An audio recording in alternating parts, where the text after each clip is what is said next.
Ah! Hi everyone! Oh my god, sorry, I'm mid-sneeze. Hi. Hi. Thank you for the sub, Voltican, I really appreciate that. Happy holidays! Happy holidays! Happy Christmas, happy Hanukkah. What else happens around this time? I'm sorry, I don't know. Happy holidays to everyone, to all that kind of stuff. Sorry if I look a mess. I went to the gym and then it started raining and I walked back from the gym a little bit sad because of the rain. But yes. Hello everyone. Christmas was good. Christmas was just catching up with family. But I'm seeing my my parents again in March, so I'm not too fussed about the short Christmas that I had. Anyways, Soggy, hi Sarah. Yeah.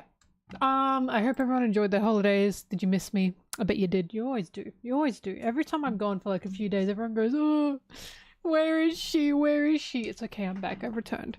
Back for the daily grind. Nothing but work now from here on out. Nothing but work. Sweaty Christmas, good. Went for a swim. Had a fine roast. All that kind of stuff. We still have roasts on Christmas, even though it is not the weather for it, but we have our roasts on our outside barbecues. I did not see the One Piece Party chapter with Sanji. There's a few of those though. You're pretty, Sarah. I know you are. She's finally getting some confidence in herself. We know, Sarah. I'm glad that you can now say it, because it's true. You're so pretty, Sarah. I mean this. This is not a... me making this up. I'm not trying to make fun of you. Win, Sarah. So true. Now, I'm gonna get to work. We will be working on, I will be working on editing the chapter 1134 review. Spoilers for the next chapter are already out. They're already out. Don't say anything about them. I have not been spoiled, as always. I'm very good at avoiding them. Don't say anything. Don't say a damn thing. Okay? Only officials here. The French! I saw that. Yeah, apparently the French accidentally leaked. The French Shonen Jump accidentally leaked. Or not leaked, they accidentally released the new chapter too early. Because I think they were releasing it with like usual Shonen Jump time and they just forgot. Oh yeah, scans are out, everything's out. Don't talk about it. Anyways, no spoilers, no spoilings. No spoilings. Yeah, for France, technically it's the official version. They just fucked up the release schedule. So, honestly, technically, it's not leaks for the French. It's just, they messed up. But, someone's gonna get fired for that, surely.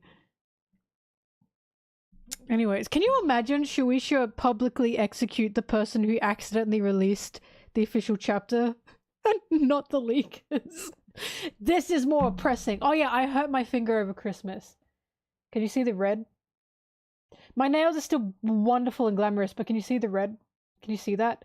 Do you want to hear the gruesome story behind that? Hang on, let me put on music while we talk.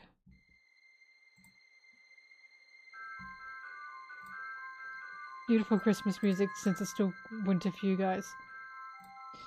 My mouth is healed and then my finger got hurt. Gruesome story is, and I need you guys to forgive me, this is like the whitest thing ever. We were playing backyard cricket.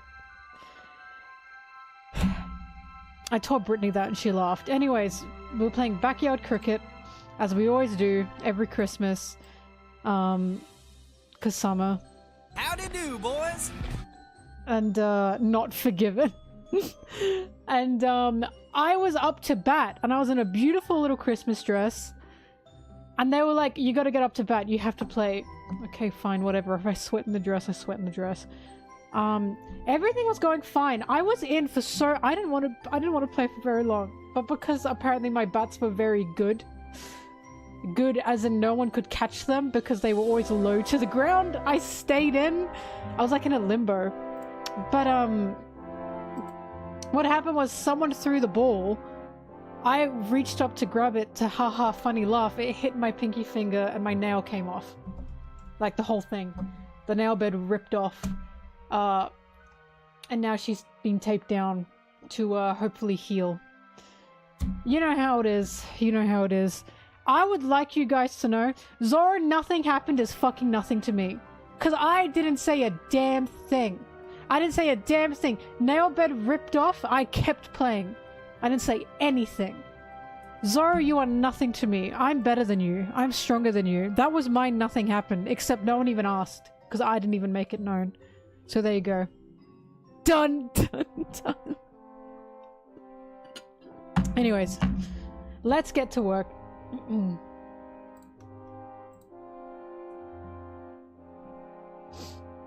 Was it worth it for the bit? No, because I missed the ball. Someone did laugh, so I guess it was worth it. Yeah, of course it hurt. But I took it like a man. Or like a woman.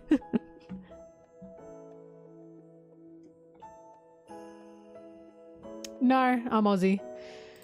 Australians really like cricket. Don't ask me why. I have no idea why. It's a silly sport. Tis a silly sport.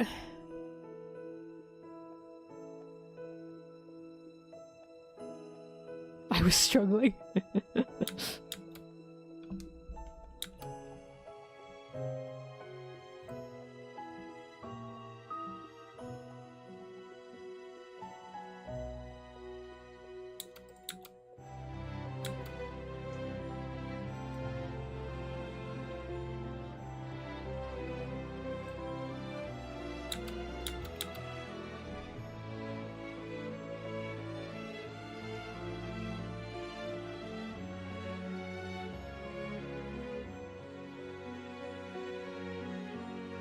Cricket's a British thing. Cricket's a very big British thing.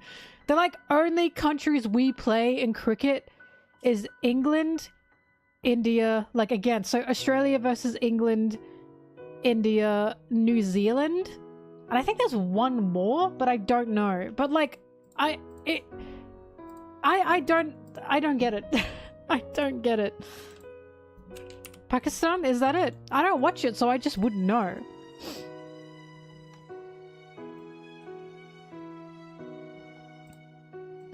We don't call it, I mean, we call football soccer, they call it football, but no, we play a lot of soccer. We play tons of soccer.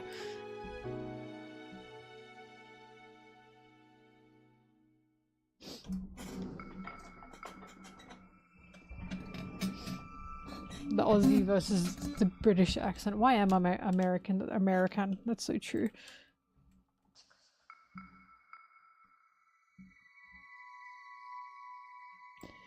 Brigley, because people are fucking better than us at soccer, that's why. That's why.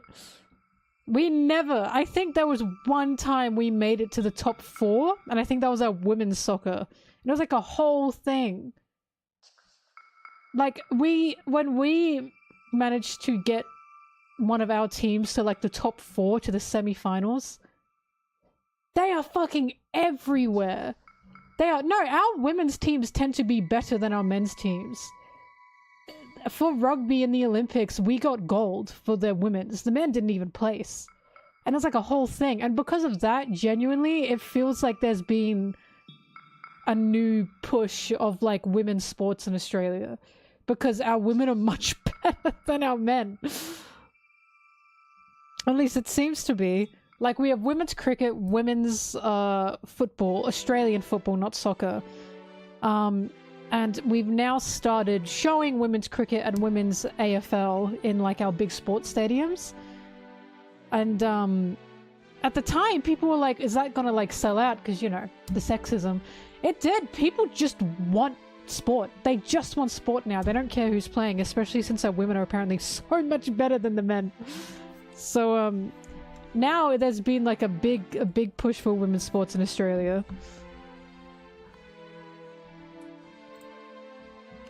This is Harvest Moon. Back to nature. Hebra Mountain Music was before Vorticun, you are correct.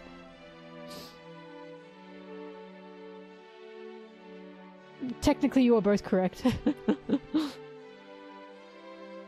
Hello, hello. But yes, God, it was crazy because I knew no one in my life who regularly kept up with soccer in Australia, you know? Suddenly, our women's soccer team was in the semi-finals, and suddenly everyone in Australia knew who they were. Like, I was getting messages, not just from, like, my friends, but from my mum. Like, oh my god, have you heard of, like, the women's soccer semi-finals, our team? And I was like, when the fuck did you watch soccer? None of these people had watched soccer before this. No one had watched soccer that I knew of before this. Like, I had one friend that played soccer and kept up with soccer. Suddenly, everyone's talking about it. And it was just crazy. My mum loves soccer. My mum loves tennis. I don't blame her, actually. Tennis is a bit fun to watch. Although Sarah and I realized the most intense and fun sport to watch while we were in Japan together was ping pong, table tennis. That shit slaps. That shit slaps severely. It was so fun. We watched a match. It was between China and Japan. And China always places in, like, you know, the top 3, the top 4. And this was, like, the first time Japan was, like, in the top 4 or something. And it was, like, if this guy beat the Chinese guy, then Japan would have come 3rd. It was like during the Olympics, and we were like, oh! It was intense. It was crazy work. Ping pong is so intense to watch. It's so intense. If I could get into any sport to, like, watch and be a fan of, it would probably be ping pong. Like, it's unbelievably intense. I can't get into sports either, but if I was forced to, it'd be ping pong. Smelly Melly's holiday was good. My smoliday. Sweden versus Egypt in the Olympics was awesome for ping pong. See, I gotta watch it now. Now I must keep up with ping pong. Badminton as well. I didn't realize badminton was so high energy. Ow. Oh! Sorry, I keep hitting my nail. Table tennis, ping pong, table tennis. Is it not the same? Sorry, am I gonna get killed for saying that? Ping pong. Ping pong. Yeah, ping pong's fun. Good mouthfeel, I agree. Because the ball goes ping and pong. When you hit the bat. Ping pong. I think it's good.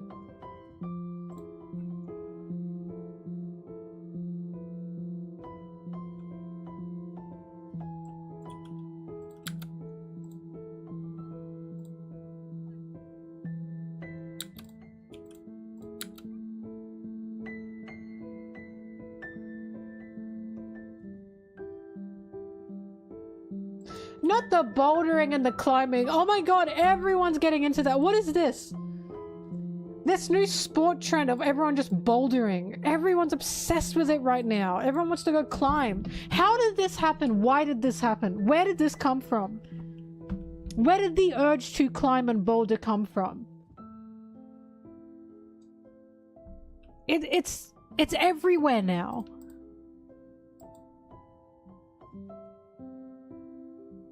Sarah, shut up. The monkey urge? I just don't understand. Everyone's going climbing now. And I'm like, what? Why and where? Like, no one was like really... This was not a popular thing to do. And suddenly everyone's doing it. I could never for the life of me because I hate heights. The climbing part's fun, but then I have to look behind me. And I go, ah! Don't like that. You've never seen it, Brigley. You've been living under a rock.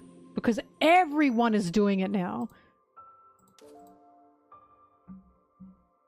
Bouldering is literally just like rock climbing, but more. That's all it is. You don't normally look down while on it? Well, guess what I would be doing? I would be looking... I'd always be thinking, fuck, how high up am I now?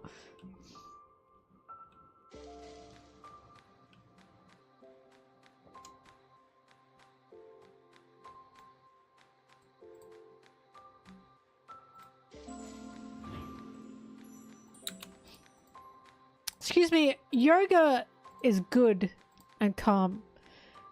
Bouldering is just people falling off the wall and slamming against the ground, and I don't get it. Actually, no. Zumba. Bouldering's the new Zumba. Remember when Zumba was like a whole thing? Yoga was always like kind of out there. Especially like, you know, in the East. But Zumba? Howdy do, boys! That shit was crazy. Suddenly everyone was doing Zumba. That's what bouldering feels like right now. Everyone's doing bouldering. Oceana. Oh my god, it's a beautiful name. Oh, wait, are you sure her name is Oceana and they're just they're not just saying where she's from? That would be funny. Hiking, you're gonna have to forgive me. That's a boomer thing. Everyone who I know who is in there, like, people hit like 40 and they like, I want to go hiking. They hit 40 to 50 to 60 and they're like, I want to go hiking. It's just what I've seen. Or German. Like, my parents have like hit now retirement age and they're like, yeah, we love going hiking. They never used to hike before. Mid to late 30s, yeah. I can't say I'm the biggest hiking fan, no. As long as the view's worth it, I can do it. Like, I like nature and stuff, but so long as the walk and the view is like nice, I'll happily hike. Like, I'm not against hiking. My go-to sport was like mostly swimming. I love swimming. Swimming was good and fun. I played swimming and I played basketball. I wasn't very good at basketball, but I enjoyed it. But no, swimming was definitely the one I enjoyed the most. Swimming and basketball were the two I really enjoyed.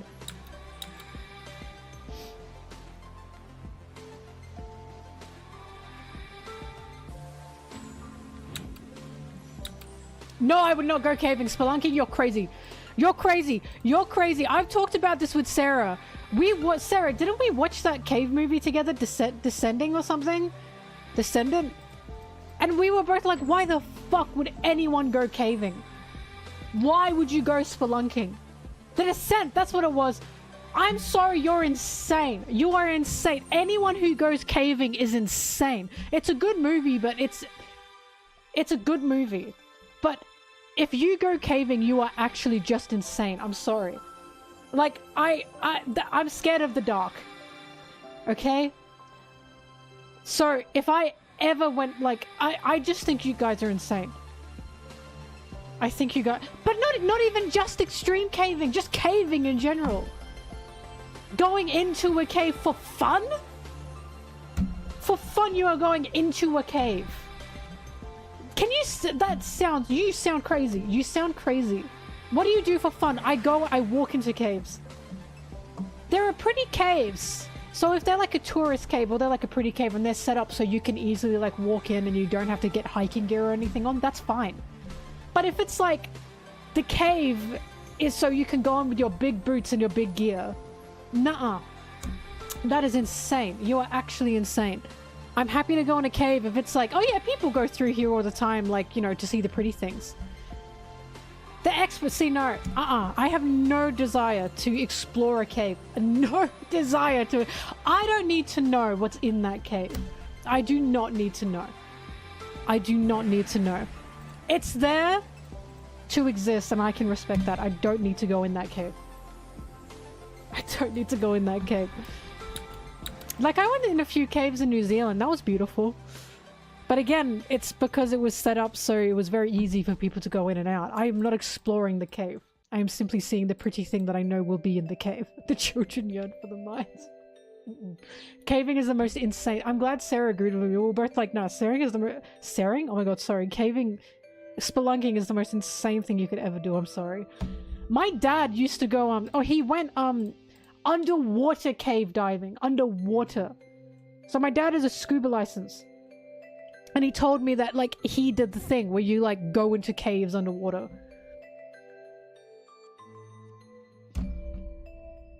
That is just way too insane. The amount of levels of insane that is disgusting to me. I couldn't believe it. I said, why? And he said, well, because, you know, why not? No, why? I think this is a point where you cannot say why not to this. I think there's some things you cannot say why not. You have to explain. He was just, why not? No. It's just, oh my god, I cannot.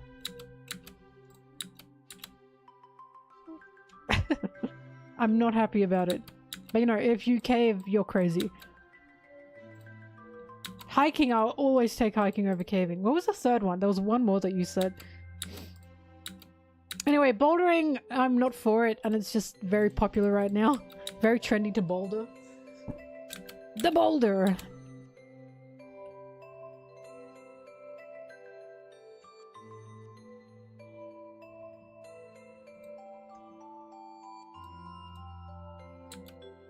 We don't have rabies in Australia, no. This is why when you come into Australia, our customs are very strict.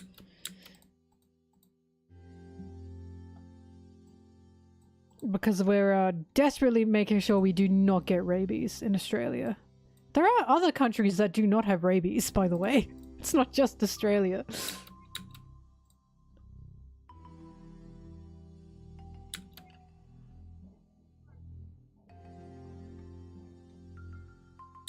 Canyoning, which is close to caving, but with canyons. Nah, 1000% no. 1000% no. I will happily look at a canyon. I'm not climbing that thing. Nor exploring that thing.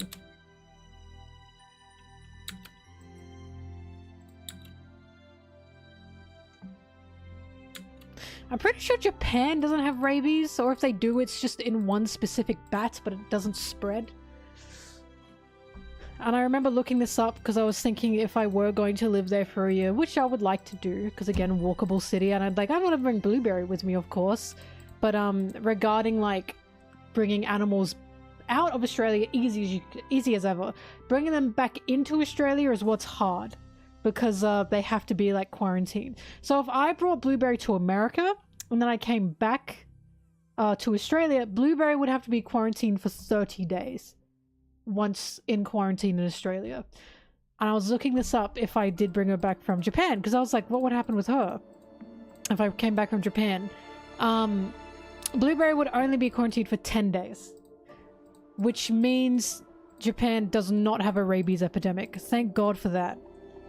But I think they do have it. I think it's just not as contagious. But 30 days is like just crazy, right? But they're quarantined in like good conditions. It's not like they're kept in a box. But yeah, 10 days isn't too rough at all.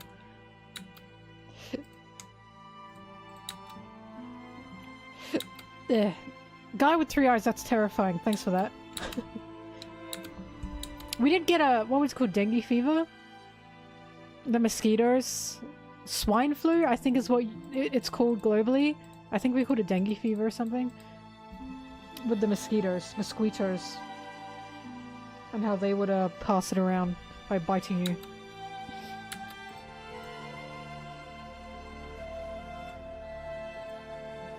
But you know what we do have? Our koalas have chlamydia. 70% of them or something crazy like that.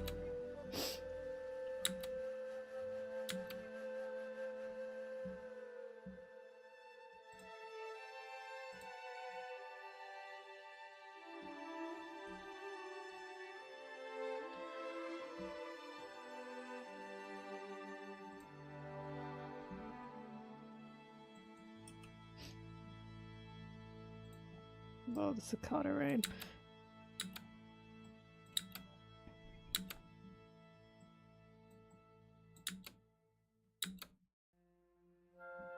I have Guy with 3 eyes, I have heard of that.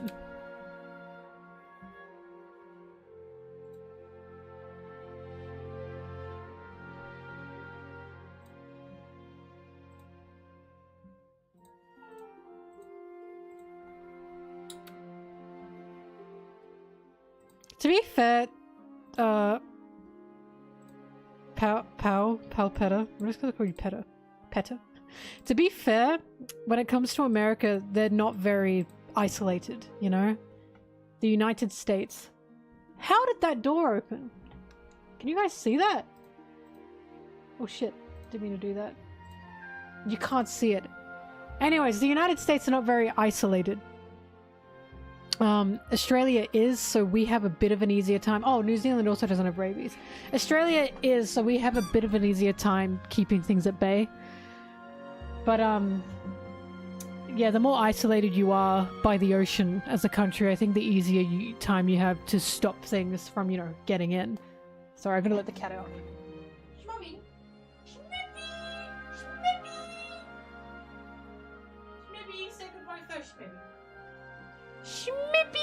Schmippy! Isn't she so cute? Mwah.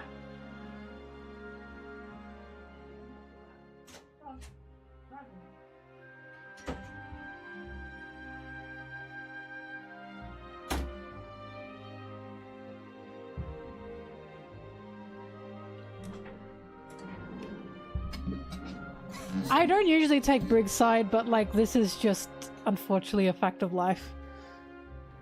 Yeah, we have a terrible invasive species problem with a lot of things. Plants, but also some animals. Rabbits are really, really bad. Really, really bad. Cane toads as well. Super, super, super bad. The cane toads are really bad, actually. They cause devastating destruction. And we have not been able to get them under control for years. God, what else? I know we have some species of plant that's really bad that were introduced.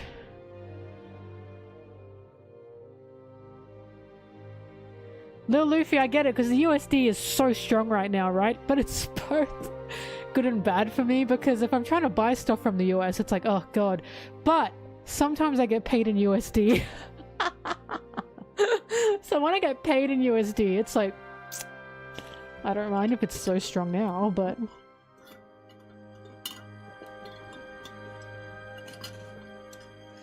Listen, we don't like killing innocent rabbits. We don't like killing them. But, like, I don't.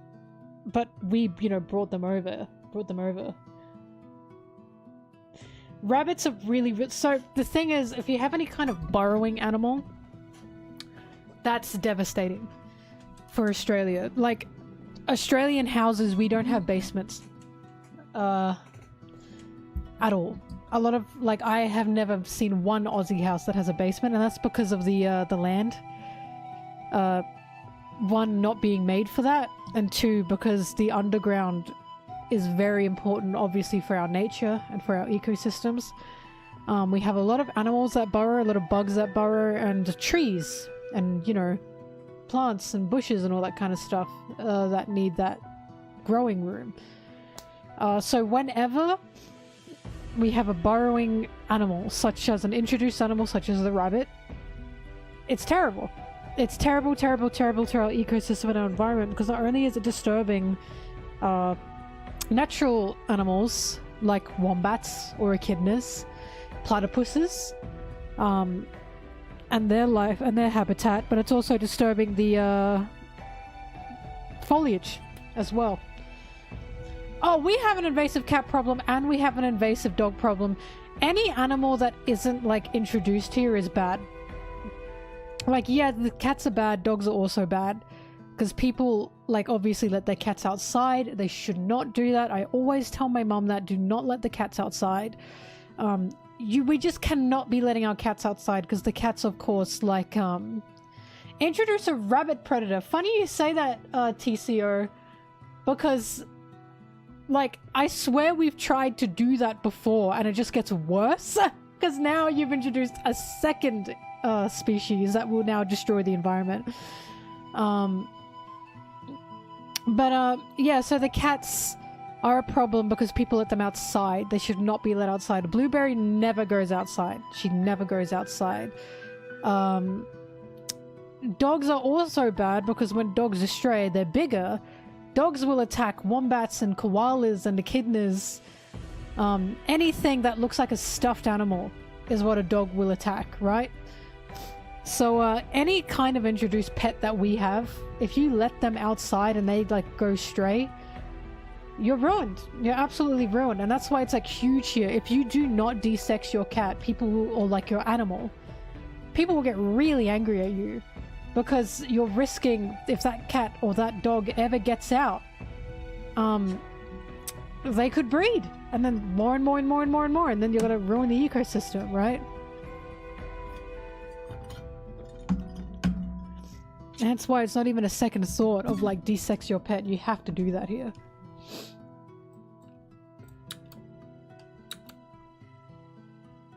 Yeah, Florida has pythons. I remember hearing of that. You also have crocodiles, but I don't know if your crocodiles are a native. Because are they our crocodiles? Because we have saltwater crocodiles and they are terrifying. Are your saltwater crocodiles as big as ours? Because our saltwater crocodiles are like dinosaurs.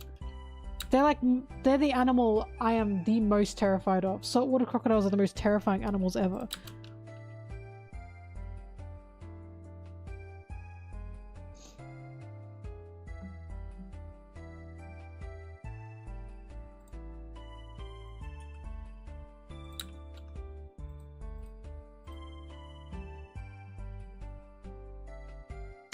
Crocodiles and alligators getting mixed up in America is insane.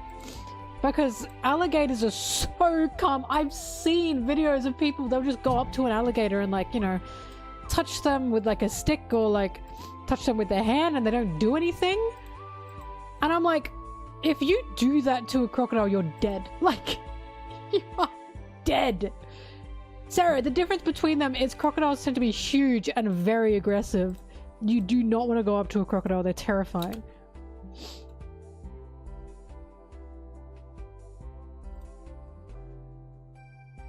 I will say saltwater crocodiles look like much more dinosaurs than alligators do. Specifically saltwater crocodiles.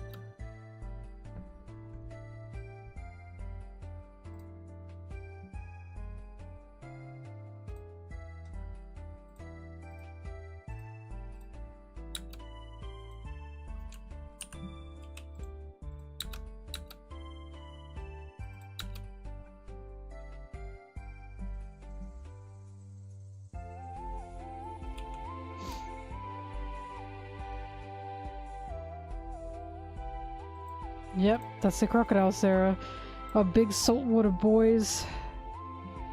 Oh, I've had crocodile meat. I've said this before. They taste like if chicken were a seafood. That's like the best way I could put it. They're yummy, but it's like seafood chicken. Itakunji. Oh! The little jellyfish. Yeah, they're terrifying. They're like as big as your fingernail, but they can kill you with one sting. God.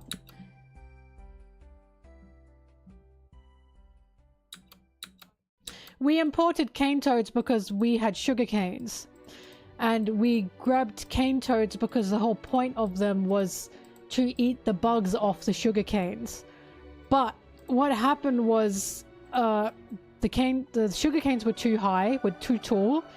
Cane toads did not want to jump up to eat the bugs, and they found out we can eat other things that are not around the sugar canes in other environments, and they just jumped away from the sugar canes and then started spreading all over Australia and fucked up our ecosystems. They especially eat our green tree frogs. They're evil.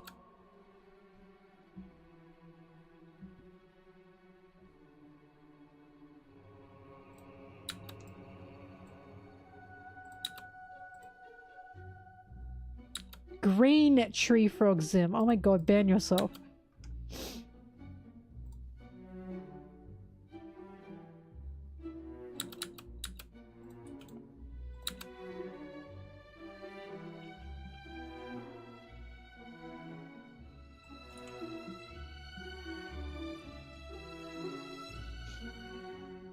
Yeah, the majority of Australia is desert, the center of our country. That's why we all live on the outskirts, on the coasts, because everything else is desert. The outback, as we'd say. Hello! Oh, thank you for liking the Zoro video. I'm very happy with it. I felt good about that one.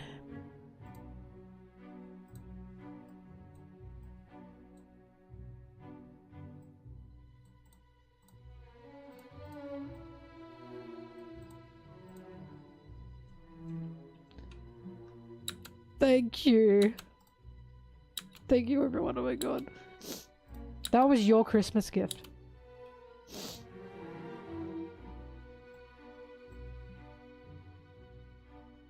By the way, so after this video, I'll be working on one more video for January.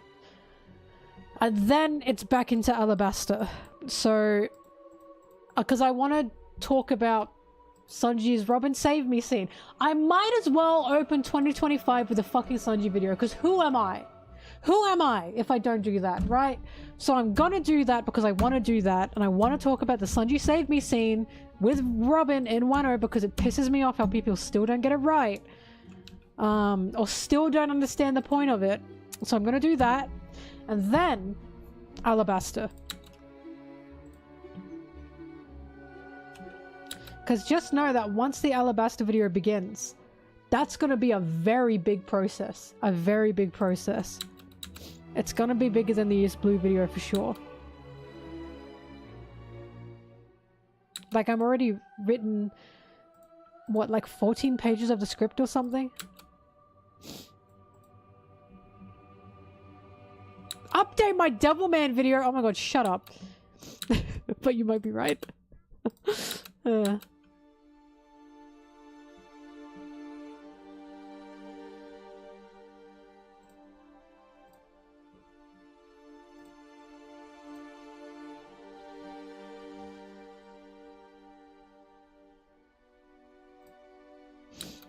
Little Leafy, I'd rather die. I'd rather die. Oh my god! Do you guys remember when I said to you, I need to know how to pronounce things or people will make fun of me? The way I pronounced Duma and Shisui in my Zoro video, it's not many, but there are some people who are now making fun of that. Do you see what I mean? You say one thing wrong and people are going to be like, aha, I can point that out and make fun of it for that. It always happens. The funniest thing about Shisui is I don't understand what people say instead of Shisui. Because I say Shisui because that's how it's spelled. That's the sound that would make, right? In Japanese, that is the sound that would make. Shisui. That's what I said. And some people are saying that's not how you say it. But they never say how to pronounce it. And I'm thinking, how the fuck do they say Shisui? How do they say Shisui? Like, did they say Shisui or something? Shusui? Because they would laugh at me for saying it the way I said it. But I was like, but I know this is correct, so how are they saying it? Shisui? I was just so confused because they weren't then saying this is how you say it. Shisui. Anyways. Shui shui. I was so confused. Same as Ruma. I was like, I know I'm saying that correct. How the fuck do they say it? Ryuma? Like, I was so lost. I was even talking to Foily about it. I was like, Foily, am I saying this wrong? And she said, no, I don't know what they're on about. And I was like, what do I do? I don't know. I wouldn't be... Like, I just want to know how they say it. I just want to know how they say it. Because now I'm like so interested. Well, how do you say the name?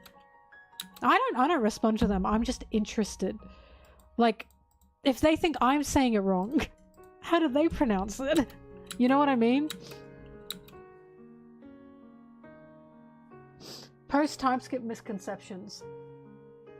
I was gonna say I'll probably be getting to that when I make my arc reviews of the time skip. Like, I'd love to do that, but I definitely want to get to the arc reviews first. Thank you, Mira. I appreciate that.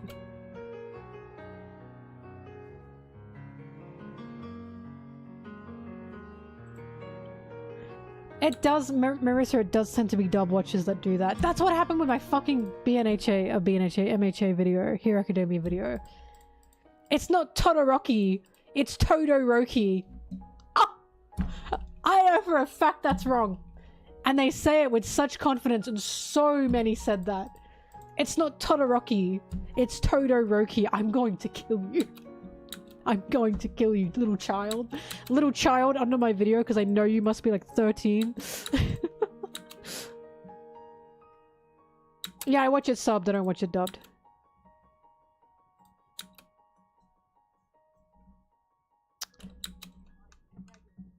Shus UI.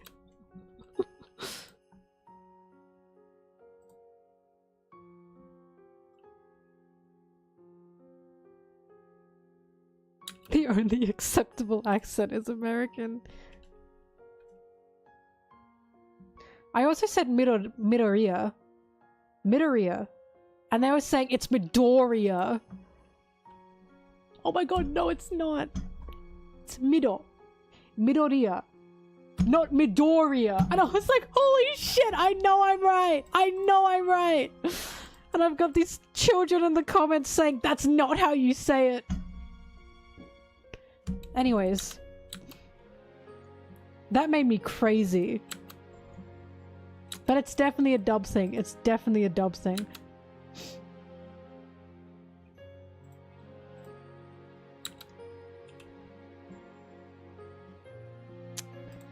It's Midoriya, not Midoriya. That's what they sound like. Yeah, we all have different pronunciations.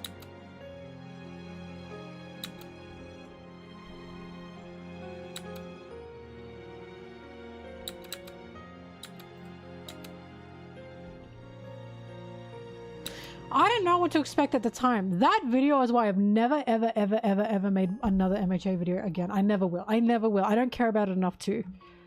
I never will. But that video is when I was like, I'm never talking about this again. Because the comments were so annoying. And I was like, alright, I'm out. I'm out of this. I don't care enough about this property to make another video like this about this. So I'm leaving. I'm leaving.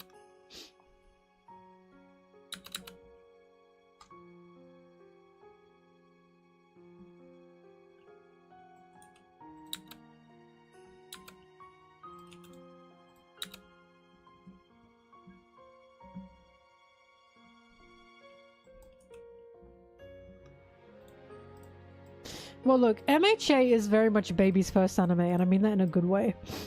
Like, so many, like, teens, young teens have now got into anime through that anime, and that's fine, but you're destined to have a very annoying fan base when that happens. Only because, especially with, like, now social media, the teens are just gonna be, you know, everywhere and rampant, and not being able to control emotionally the thing that they, you know, they feel about this series, and they'll pick fights, and it's like, that's fine, but I prefer not to be in that space. One Piece is super interesting because you have like different age demographics for all over. So you have like the teens who are into One Piece now, and you can always tell when, like, it's, you know, a new or a first anime or manga for these teens. And then you have, like, me, who, not my first anime, but I'm still, like, young. I'm in my 20s. And then you have, like, the great elders who've been into One Piece since its conception. And they're, like, in the late 30s to 40s, 50s, even 60s, right? And you just get these vastly different communities within One Piece. It's quite impressive.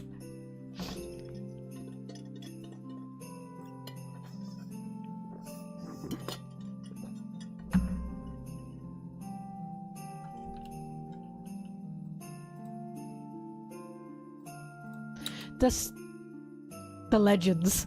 The 90s yaoi artists. Exactly. A French One Piece YouTuber who's the same age as Oda. So is Mama Jock. Mama Jock is the same age as Oda. Which is why her perspective on things, especially with Vegapunk and with Egghead and Garp and all that kind of stuff, is very interesting to me.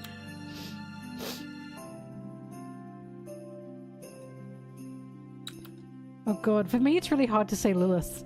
Lilith. That's hard for me.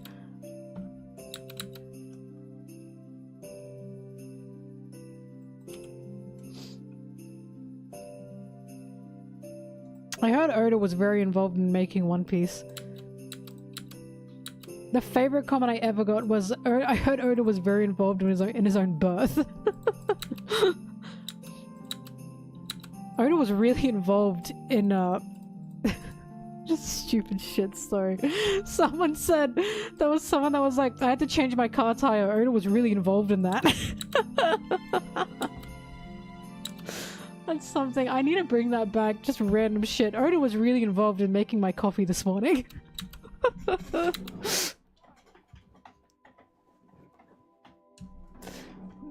I went to the gym. Oda was really involved. God. Did you know Oda was really involved in this? He helps out the locals.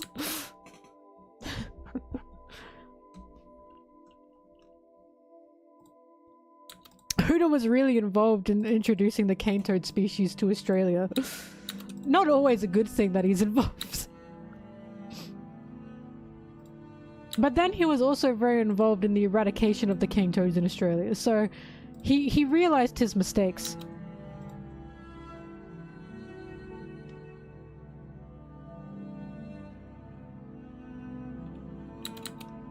What anime got me into anime? That's a broad question because I was really, really, really into Pokemon. And it always shocks me when there are Pokemon fans who are not into anime because I feel like that's such a stepping stone. Like, there are Pokemon fans, they don't like anything anime. They just like Pokemon. And I'm like, really? Like, I don't know why. That's just really surprising to me. But Pokemon was definitely a stepping stone. Pokemon was a stepping stone. Yu-Gi-Oh! Was a stepping stone. Del Toro's Quest was a stepping stone.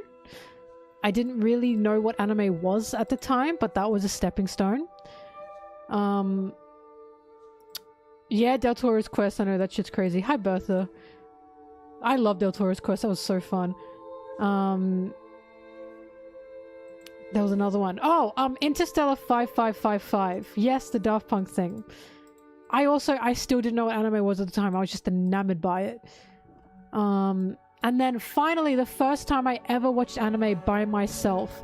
So, like, I call Pokemon and Del Toro Quest and Yu-Gi-Oh! The stepping stones because obviously Japan had, like, their own, like, extras, right? With, like, these properties. And I would look them up to find them. And obviously they're all in Japanese. I didn't even care. I was just like, whoa, like a new thing. And, like, back in the day, that was just crazy.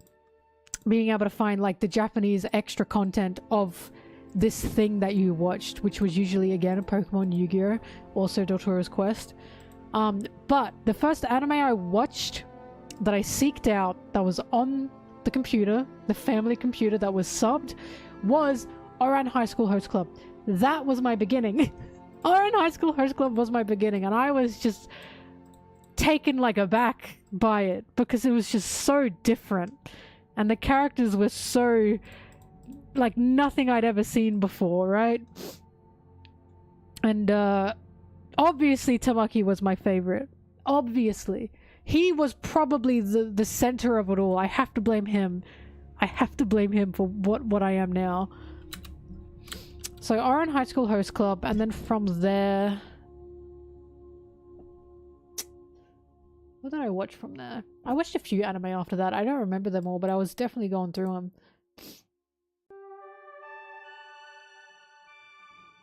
Sarah, Mamoru Miyano. Mamoru Miyano. He's fucking awesome. I love him. He's very funny. Oh, Death Note. Death Note was another one, of course. Mamoru Miyano. Yes, I like him a lot. Mamoru Miyano is, like, legendary. If you know him, you know. People who know him know him. Like, he's a legendary voice actor. I keep saying, when is he gonna be in One Piece? Because I'm shocked he hasn't been yet.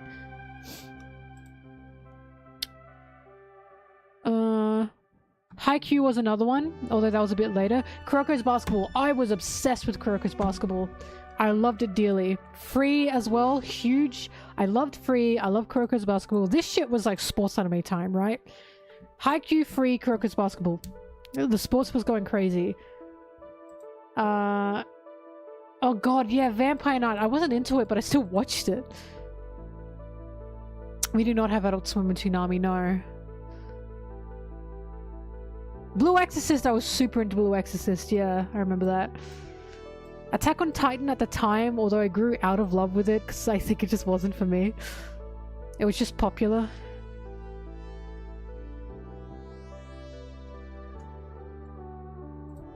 I love Blue Exorcist.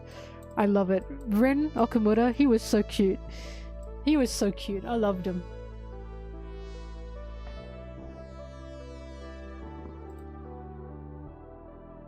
Unfortunately, have had my brushes with hentai. that I didn't realize because they were cartoon. Cartoon, what? Oh, that's like boobs. Yep. Definitely had my brushes with that when I was like in my teens. Oh my god, High School of the Dead. That shit was bad. But god did I watch it. God did I watch it even though it was terrible.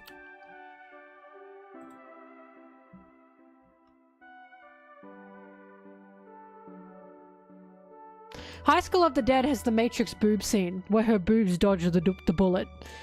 It was so bad.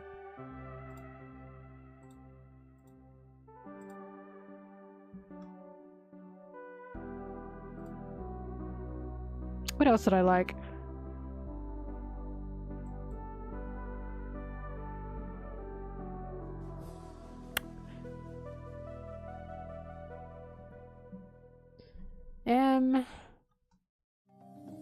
Never watched Sword Art Online.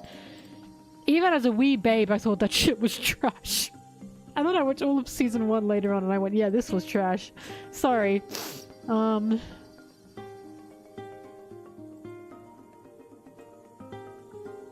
Tokyo Mew Mew. I did watch some Tokyo Mew Mew. Also watched some Sailor Moon. I don't remember much of it, but I do remember. Madoka Magica.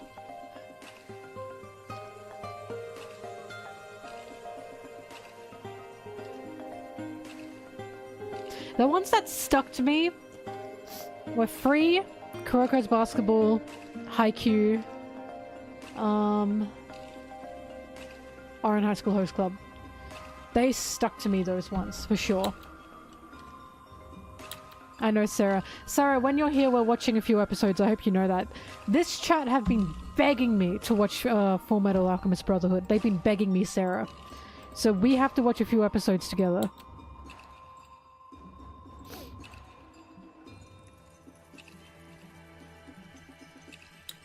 Oh yeah, oh my god, how could I forget Sekai Ichi Hatsukoi? Shit, how could I forget? Oh my god, that was such a huge part of my development. My yaoi development. Oh my god. How could I ever forget? The classic, right? I love that. I don't care, I love that yaoi. I love that yaoi. I watch it like once a year. And I always think, yeah, this is good. It's like not good, but it's good. I saw Junjo Romantica, I thought it was ass. I watched Sekaiichi Hatsukoi, then I watched Junjo Romantica, and I was like, Junjo Romantica sucks. I thought it sucked compared to Sekaiichi Hatsukoi. I hated the characters. I much preferred Sekaiichi. Made me mad.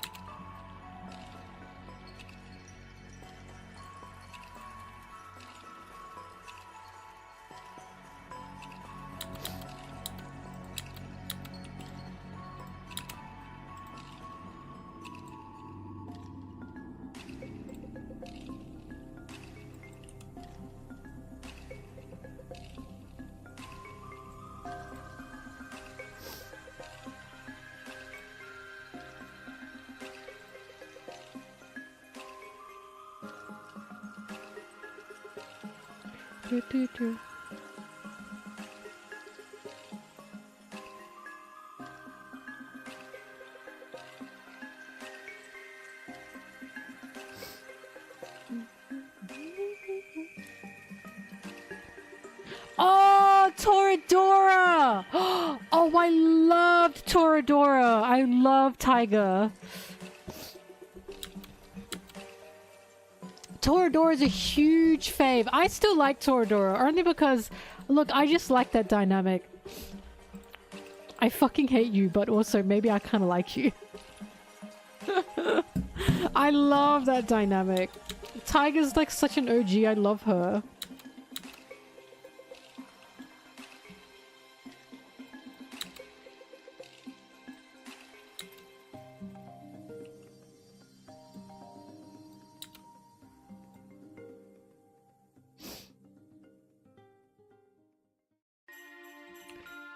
Love you, Sarah. Mwah. Thanks for that.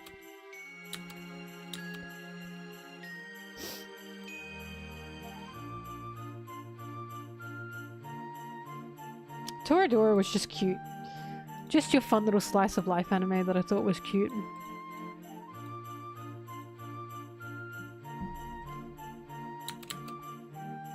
Oh yeah, Noragami. Forgot about that too.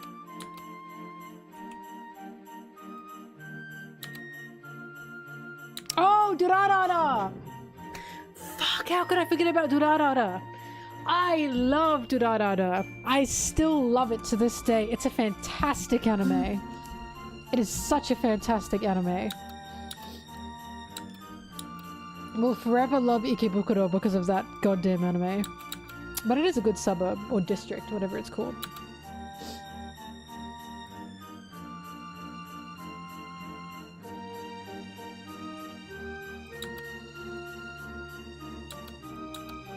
I'm surprised no one has said, Death the Kid.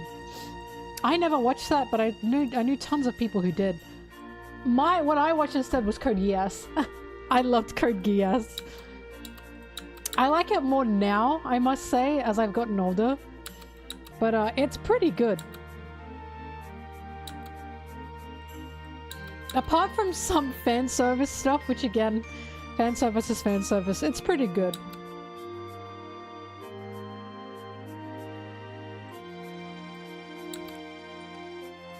Code Geass.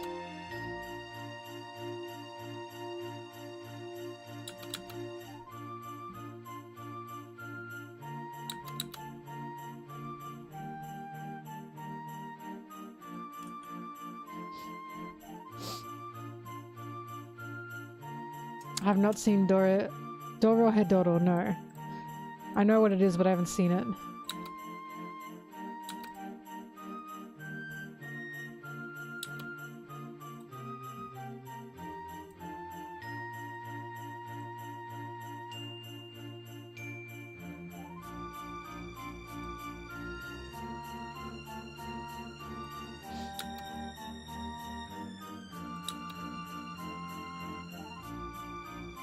Oh fuck, that was a really bullshit anime. It was an isekai. What was it called? It was about like magic and the main girl, I think her name was Louise, and she had like pink hair and she was like a really bad witch, and they all had like animal familiars, but she accidentally summoned like a Japanese high school boy. They were all in high school. Zero no Tsukaima. That's it. That was shit. That anime was shit. But I'm now writing that down to watch it again. Because I need to see that again. That anime was ass. That shit was ass. But now I have to see it again. Farewell. Thank you for joining.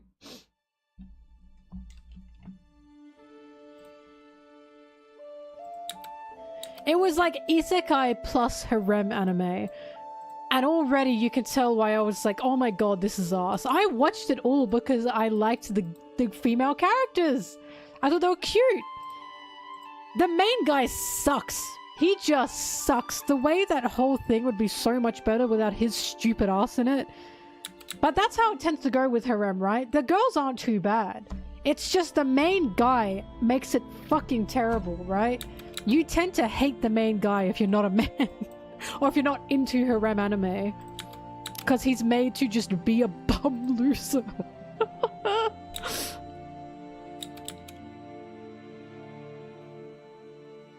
FLCL, what's that stand for?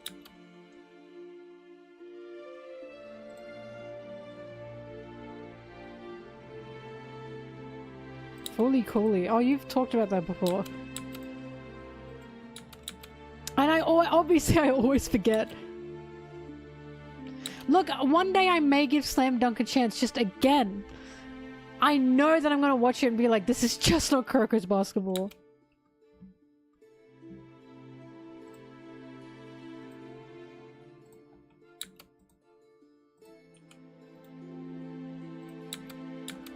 Hey look, if you want me to live react to it, or like, you know, give a video reaction to it, I always have a Patreon. Just saying. Hang on, that reminds me.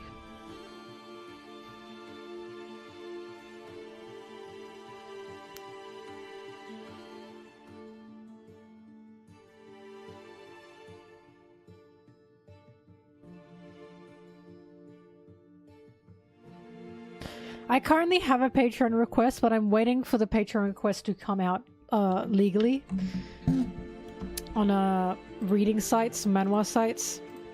I don't know if that person's still here, but I have to thank them for being so patient with that. I can't in good faith make that video yet until it's out officially. Oh, thank you for the sub, Brig.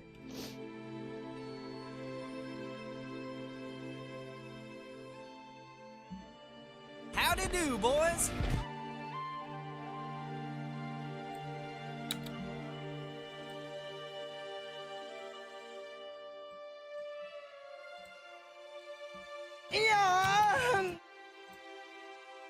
Oh, Brig, what are you doing? Thank you for the subs, though. Yeah, it's coming out, Yoku. So it's just being released chapter by chapter. And I already told them you're probably going to have to wait until next year because this will not be out officially until next year, like all of it. Stop it! Oh my god. But, thank you, Brig. But, the thing is, South Korean artists especially are very, very, very, protective of their material, of their content, which fair enough. And this artist in particular said, stop reading unofficial and illegal scans. It's coming out in English. Thank you, Brig. Enough. Enough, but thank you. But she said, it's coming out in English. Stop reading unofficial legal scans.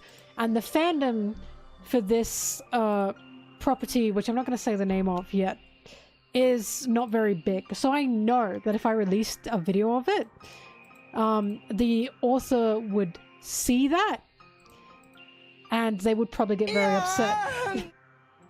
Thank you, Brig. And I don't want to be on this author's shit list, so I'm waiting for them to have it all officially released.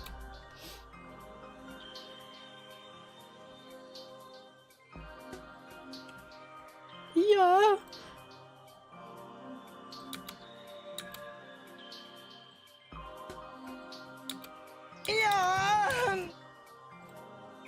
Thank you, Brig. Anyone else? Anyone else want to chime in?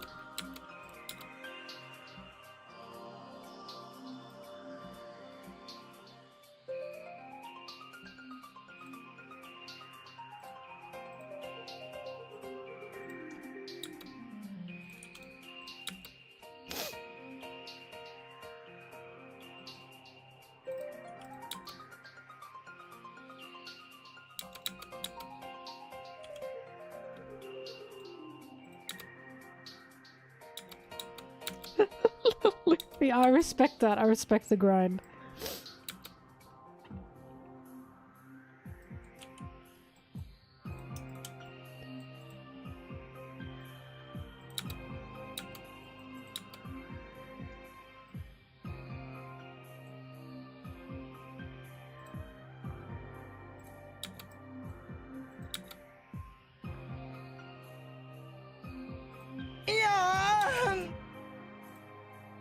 Thank you, Brig. Oh my god, sorry. Thank you. Oh my god, I'm getting choked up. I'm not actually, but thank you. Merry Christmas to me, I suppose. Good. Kill him.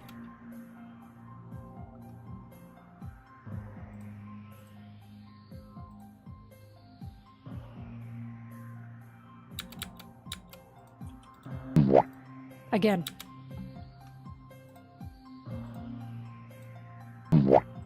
Again! I want him turned into a paste! Yes! Yes! Yes! Yes! Yes! To dust! To dust, I say! Okay, enough. Oh my god! Enough! That's for moaning such. It looks like you're squishing Zoro. Sorry, shithead.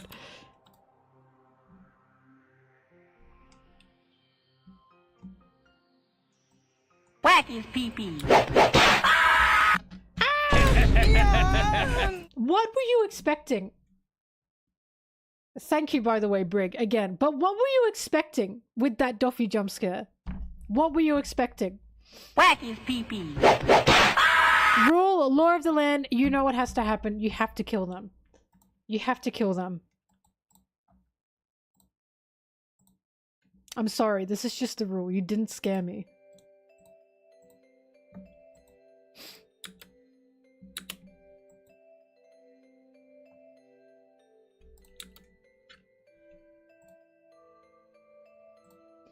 I have not grown accustomed to it. People are just not using it right.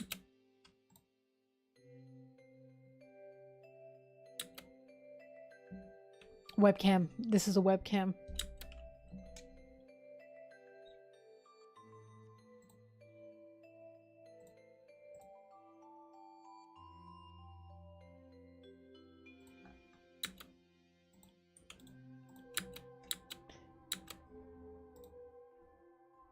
Whack his pee-pee.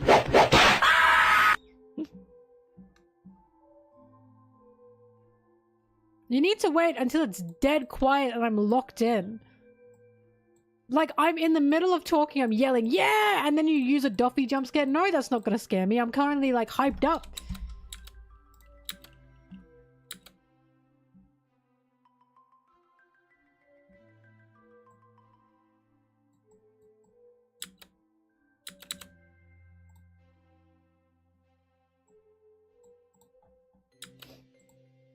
Hang on, I gotta go to the bathroom so bad. I'll be back.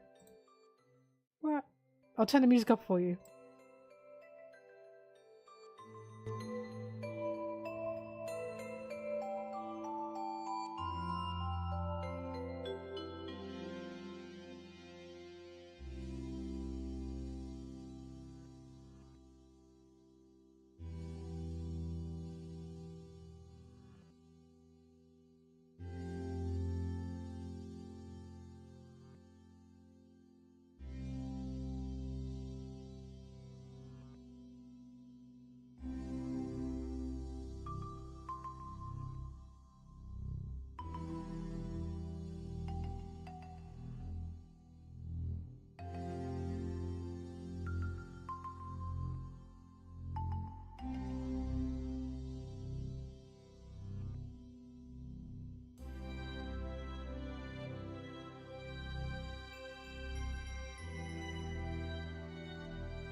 I'm back. You know what? Maybe we can play some Mario Party after this. I don't have much to edit today. Look, I've only got three tracks, so it should be alright. Like, this video is not going to take long. I'll probably have this done by tomorrow.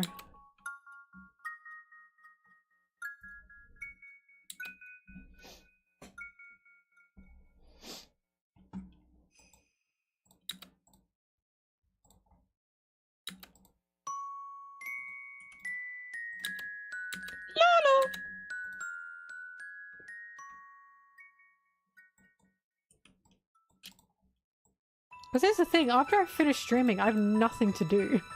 I've done my work, and then I'm like, okay, I've already gone to the gym today, so once I'm done with these tracks, then what? Oh my god, that's loud.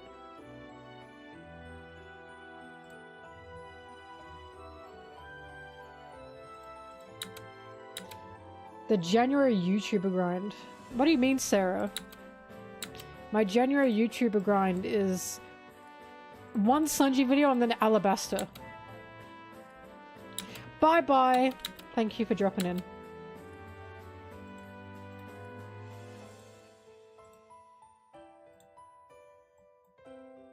Yes, a Sanji video.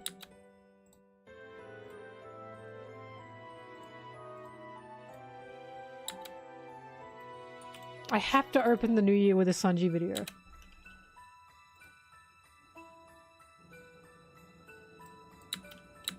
Oh my god, I was on the plane back from, like, from Christmas. It was only, like, less than an hour's flight. But, of course, single ticket, I'm by myself. I was sitting next to a lady with a baby. And I went, no! Like, in my head, I went, no!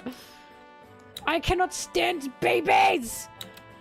I was so terrified, and the reason is because on the flight to where I was for Christmas, I was sitting behind two seats behind a baby, and that baby was screaming, just screaming, and I was like, fuck. Well, here's the thing, the baby was up and awake as we were getting prepared for takeoff, and I was thinking, oh god, I was like, please don't touch me, please don't touch me, because sticky baby hands, ugh. But the second the plane was moving, the baby was conked out. Just conked out. Like, I was shocked. Like, it just immediately fell asleep. And it was the deepest sleep I've probably ever seen a baby in. And the mum was just sitting there. The mum also fell asleep. Like, both of them just fell asleep. And I was like thinking, huh, baby sleep. Like, no crying, no ears popping, nothing. The whole time, baby was sleeping. The second the plane started moving, baby fell asleep. I could not believe it. The baby did give me a look before it fell asleep. You know how babies look at you? It did look at me like that. But then it just fell asleep. We landed. It was such a bumpy landing because of turbulence and weather. It was dead asleep. And I was like, did she drug this thing? I've never seen a baby sleep. I'm telling you, if there is a God, he sure as hell looked down on me that day. He said, child, I'm sitting you next to a baby, but the baby will not cry. I was like, damn, that's probably the most, like, luckiest experience you could have while sitting next to baby, right? Dead asleep, not a single noise. No crying, no pissing, no shitting. Just sleeping. I was so impressed.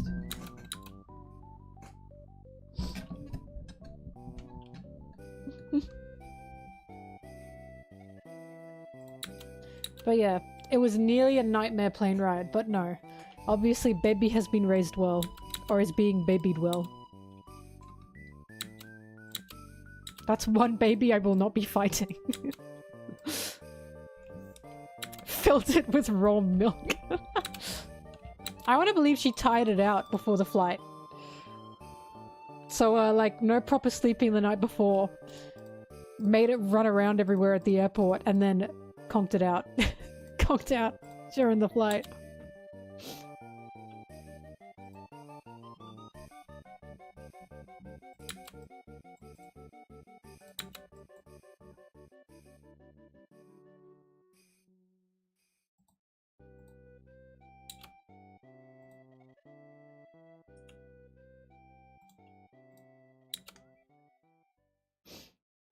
It was a Christmas miracle.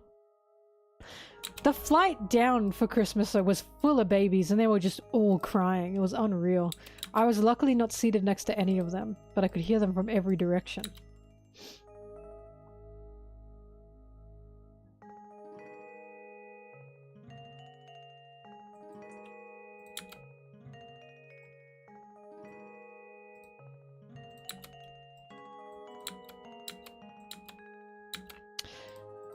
Worst flight I've been on? Probably when I had a very, very creepy man sitting next to me. Incredibly creepy. And I was stuck there for 5 hours because I was going overseas. That was great. Not.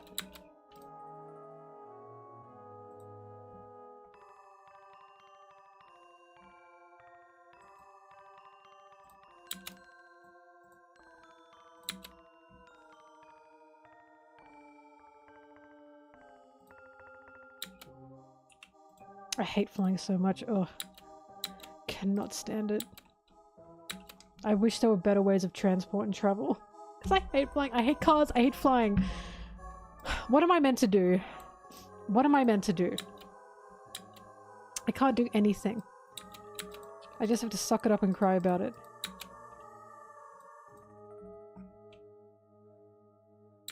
Boats also make me sick. Trains are the only thing that don't make me sick. I love trains. I love trains. I know ASDF call, but I love them. They're fast, they're reliable, they don't make me sick. I'm not good at looking mean to avoid people because I'm full pink. I'm full pink. No matter how angry I make myself look, people will still come up to me. The train ride with me is nothing. It's nothing. I just sit on the train and I don't feel sick and I don't feel uncomfortable and I can just be on my phone. It's not much of a train ride with me. I'm just happy to be on the train.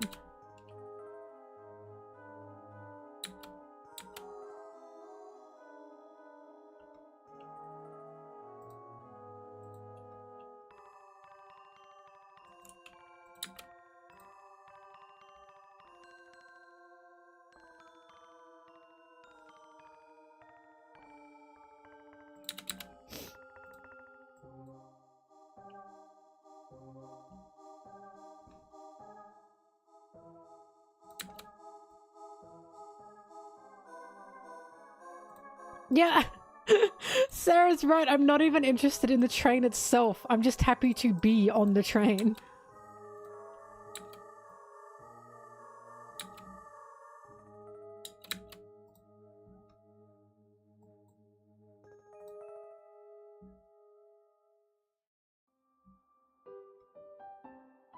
Kettles? Why don't Americans have kettles? It just shocks me. It shocks me. The way you heat up water on a stove or in a microwave is shocking.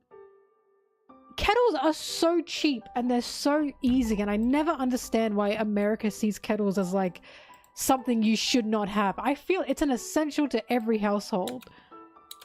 Like, it's just unbelievable. America's the only country I know that does not have kettles. The only country I know that doesn't have kettles.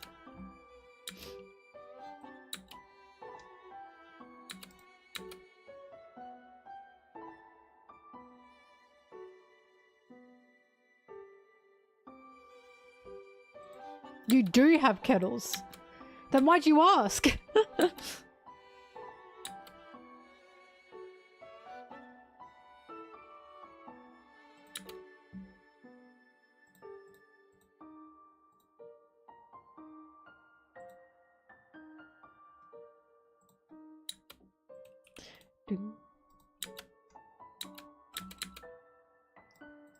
Referring to something else.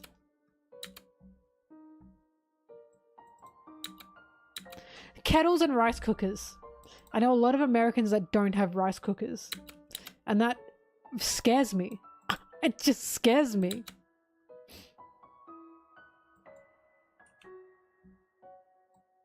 I'm glad you have a rice cooker.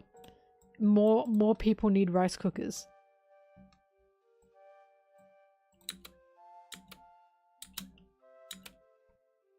Oh god, get a rice cooker, little Luffy. They're so cheap. Like, you don't need a super good one. Just get like a cheap $20 one. Make it on the stove! Oh no! We have beautiful technology now to make perfect rice. And you want to make it on a stove? What the hell's wrong with you guys? Why? Right? Oh my god, I cannot. Sarah, you pissed me off with that. Use the rice cooker. I hate you. It is far less cleanup and far easier to use.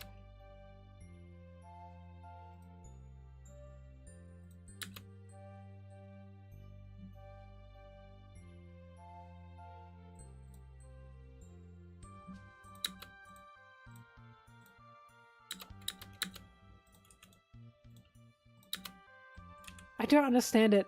It's just so much more work making it on the stove. I really don't get it.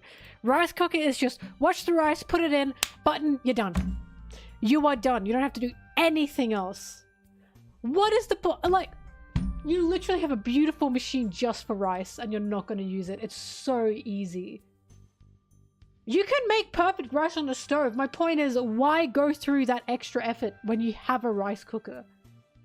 There's just no point. Like, rice cookers are just...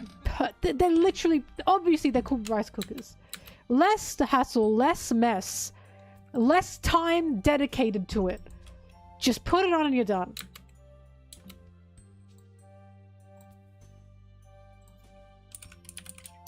You will piss me off. You piss me off.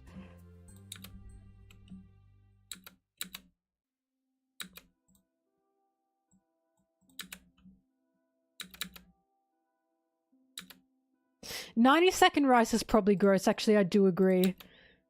90-second rice is gross.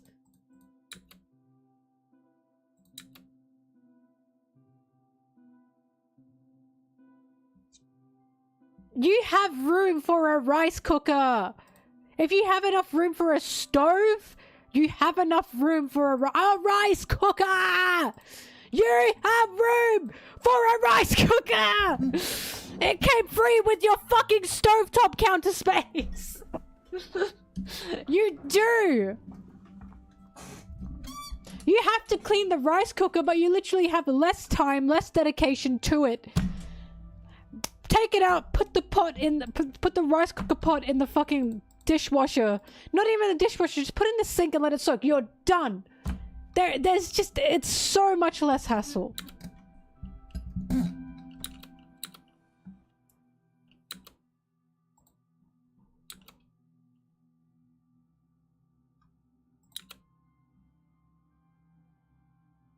Air fryers are good, yeah. Yeah, put water, wash the rice, put water in rice cooker, turn on. That is so, it's like, this is like people who say, I don't need a kettle, I can boil water with my microwave or with my stovetop. And it's like, you literally have thing that will do this perfectly in a few minutes with no hassle. You can just leave it. And you're still going the long way around. Oh, it pisses me off.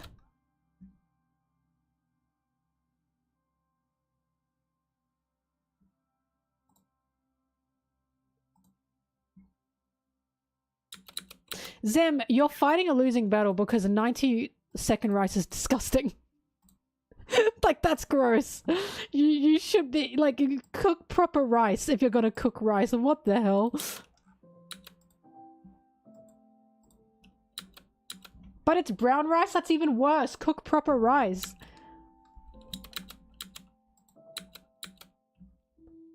What do you mean? Oh my god.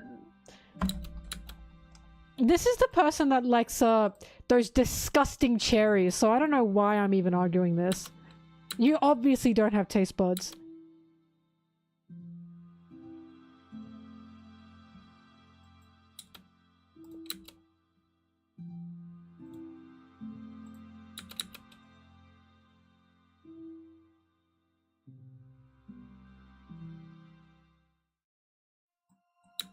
I can understand not buying a rice cooker if you don't make rice. If you do make rice, get a rice cooker. Changes your life.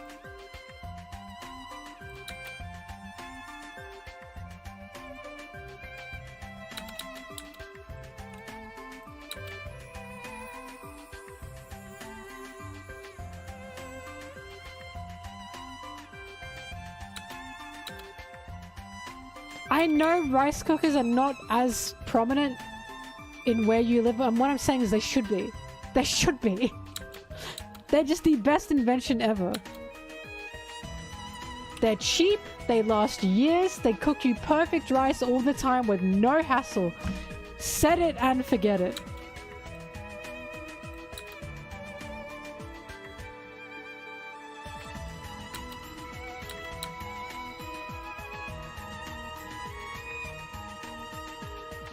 Sarah, the magic bullet, that shit slaps. Magic bullet slaps. I love the magic bullet.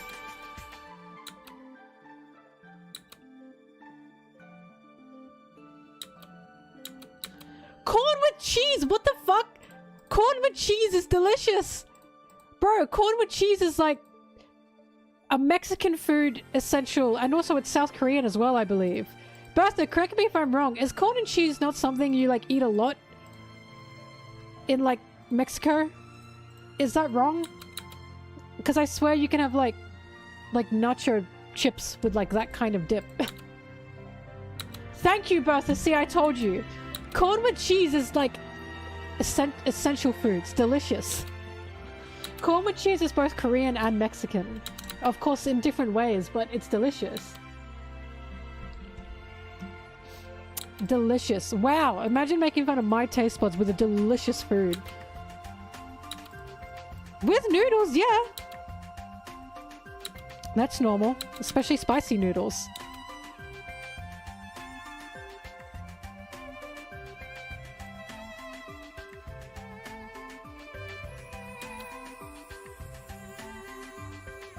Cobb and cheese.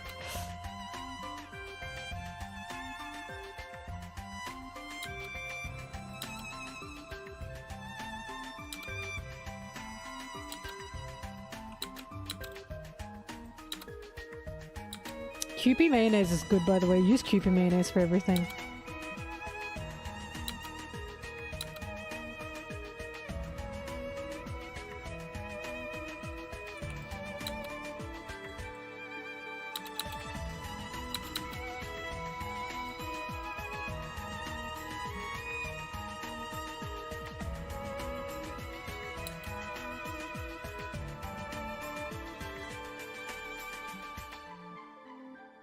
Lime, salt, and pepper.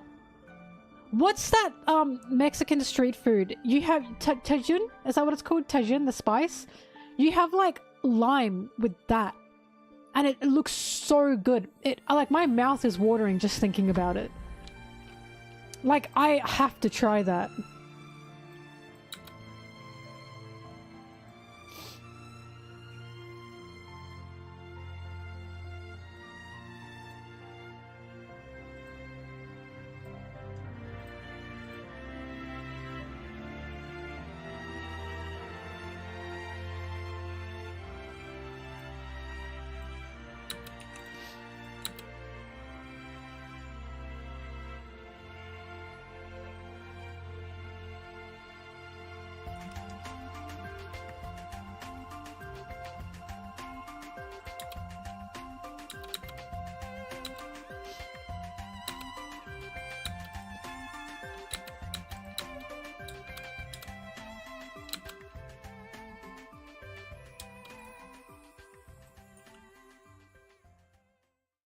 But yeah, spicy noodles with corn and cheese. That's very Korean.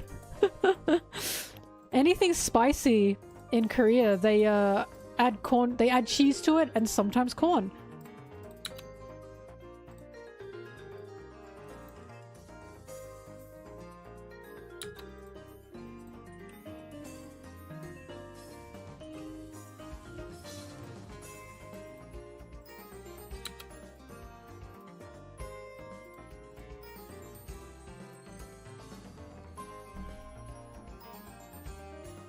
So I need to get myself some of that because I want to eat it with watermelon and I want to try the lime thing.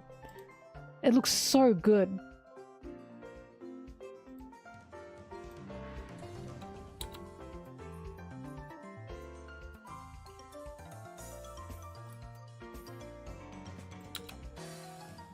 Yeah, with watermelon. You sprinkle it on watermelon and it looks delicious. Because it's like a sweet spicy. Or so I've been told.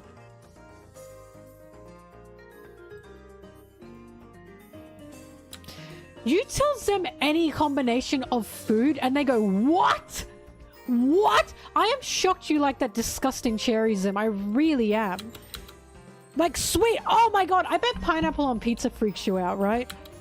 You couldn't even understand apricot jam with turkey. What? Two foods? Two differing flavors together? What? That's crazy. That's just insane.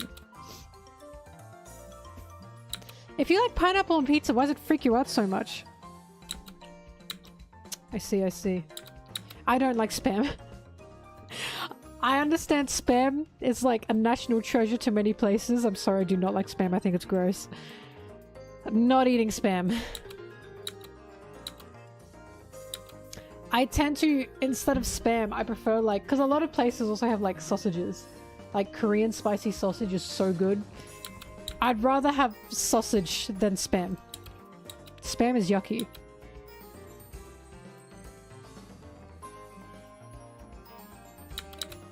You know what actually one of the best sausages in the world is?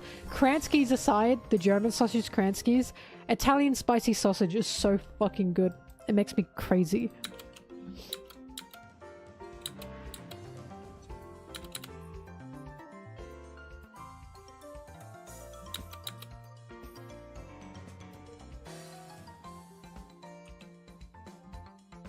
Spam is gross. I don't like it.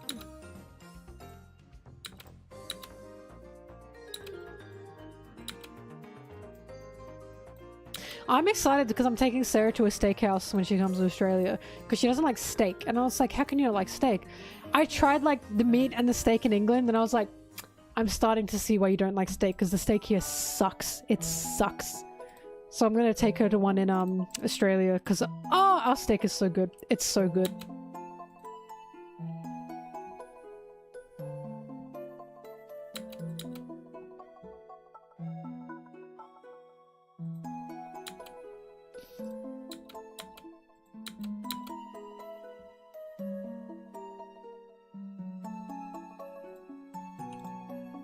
England does have very, very good high teas though, like afternoon tea foods, the little snack things. Their sandwiches and the treats, they're very good. They're super yummy.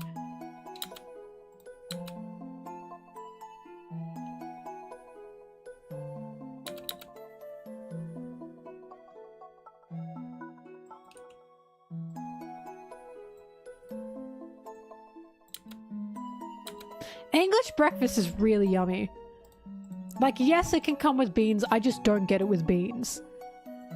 English breakfast is actually delicious. Anyone who slanders the English breakfast is because they've never had it before. It's so good.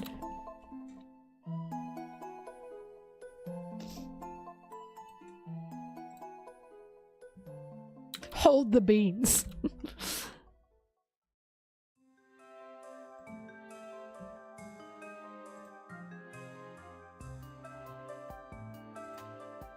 Eating day food for the morning? What are you talking about? Are you someone who you'd be weirded out if someone eats cereal in the afternoon? Because I used to do that. I still do that. The beans are in like a tomato sauce most of the time.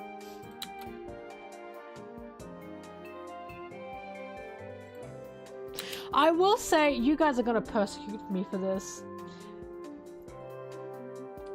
Melted cheese with the English beans on like a toasty, like a toasted sandwich. It's really good.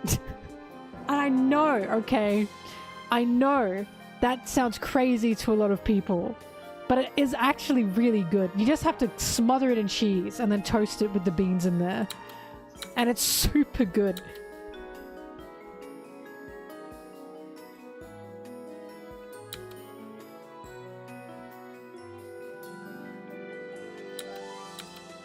I used to have that a lot when I was a kid. I haven't had it in a while.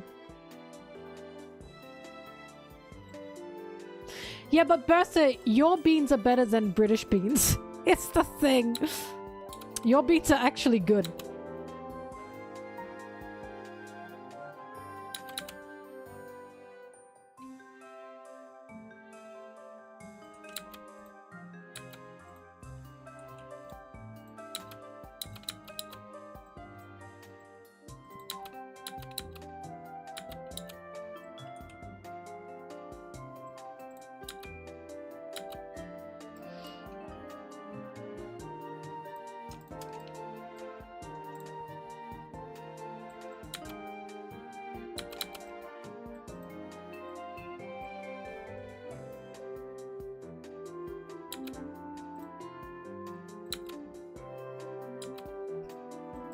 Zim, ever since you said you like that disgusting cherry, I'm just shocked. I'm just so shocked.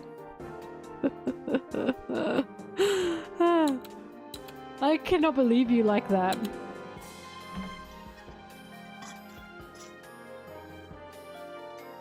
You liked them enough to say you liked them.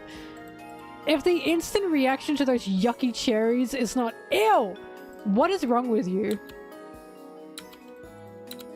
It's less so how much you like them and the fact that you don't hate them outright is the problem.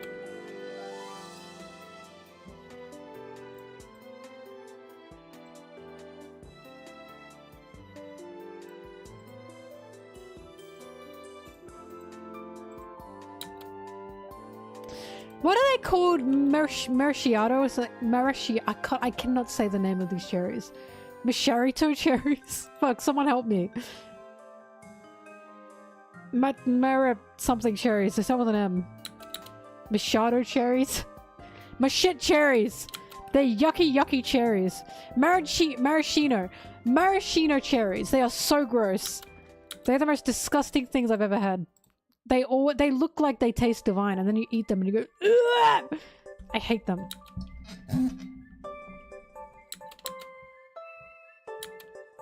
Fruitcake is okay, but I wouldn't like eat it all the time.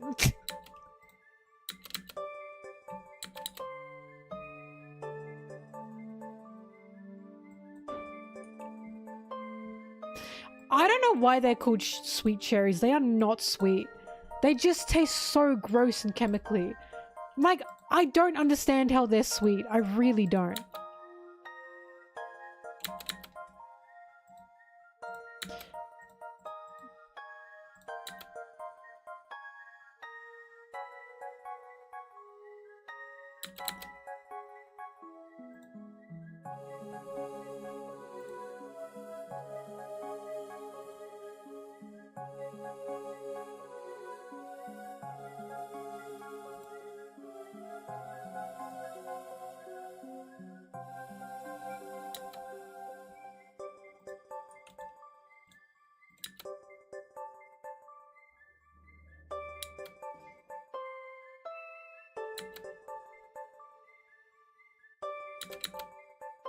You're numb to chemically junk food.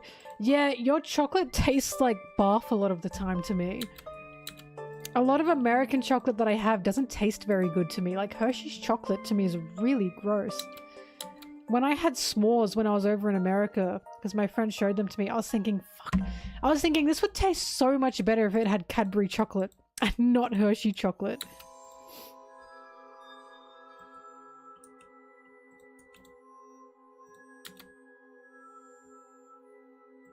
It tastes gross, doesn't it, Bertha? It tastes like puke to me.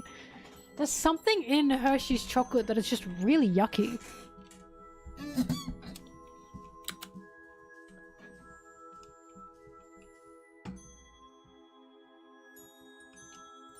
Now, anything with cheese and with potato is so fucking good. Chili con carne. The way my mum would make it would be she'd bake one big potato, or my parents would make it. They'd bake one big potato, then they'd make chili con carne. They'd split the potato up, open it up. They'd put the chili con carne on the potato, sprinkle that shit with cheese, add some sour cream, add some chives. Oh! Oh my god. Slapped. These levels of slappage were unbelievable for that. So good.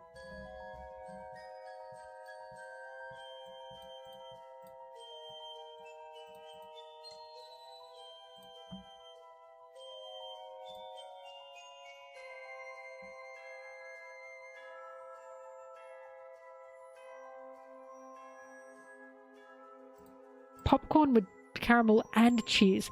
Caramel popcorn is good, but with cheese? What? That's weird.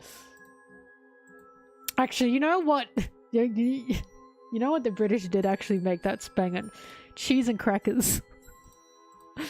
I'm sorry, cheese and crackers is really good. I'll eat the shit out of cheese and crackers. I always do. It's so yummy.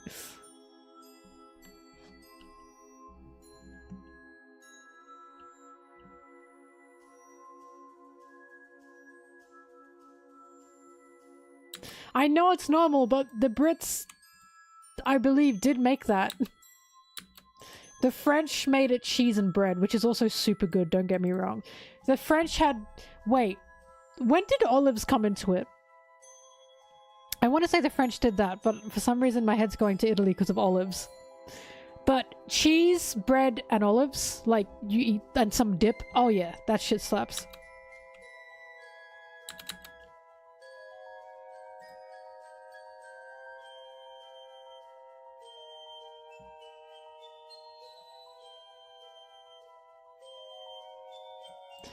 Mediterranean? It does sound Mediterranean, actually.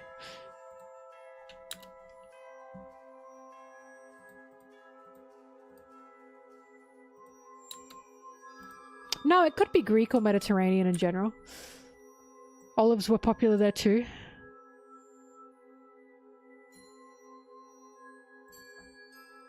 I think it's because I'm thinking specifically of Italian olives.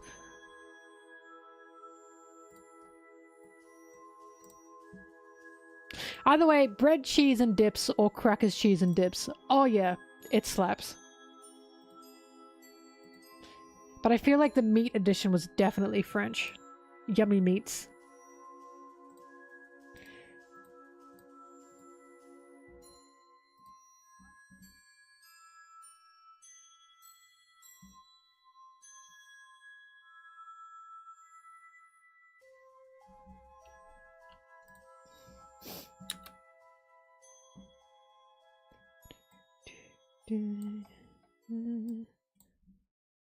The best thing I had in New York was a Mediterranean salad.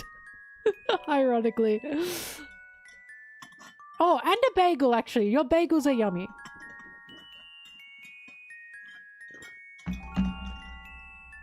Nothing wrong with the bagels. Your pizza's mid. It's mid. Like, the thing about your pizzas is it's cheap and it's big. It's not that good. It's just not that good. Like, I was like, I had it and I was like, I can get better pizza in Australia, and I know this for a fact.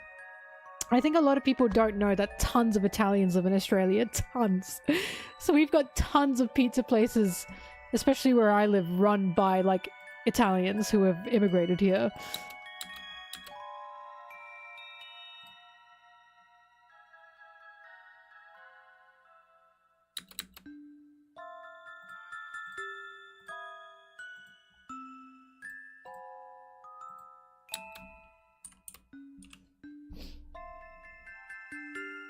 Region and style.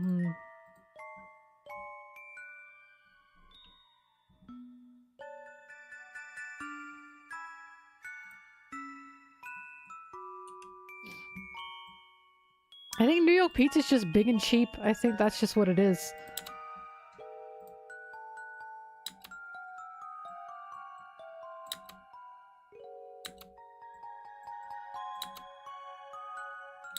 To be fair, anything drizzled in olive oil, I would just eat the shit out of. Olive oil is so good.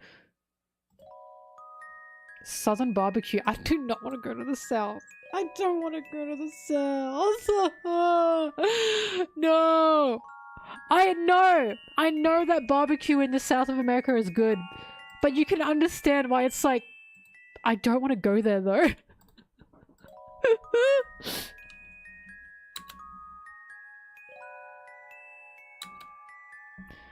I got the street slices because that's what everyone tells you to get. Get the New York street slices, so I did. It's what everyone tells you to get. And I was like, this is so mid. It's like the thing, you know? It's the thing you do.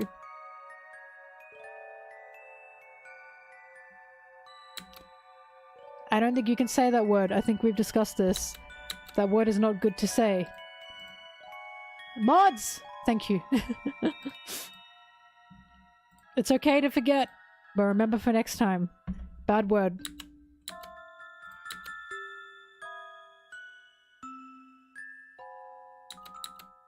That's okay. You now know. We have learnt. We have learnt. They did to the original recipe. But yeah, I mean, look, Italian food in Oz is very good. Like I said, tons of Italians live in Australia. Tons of them. So we have very good Italian food here. The dingo dials.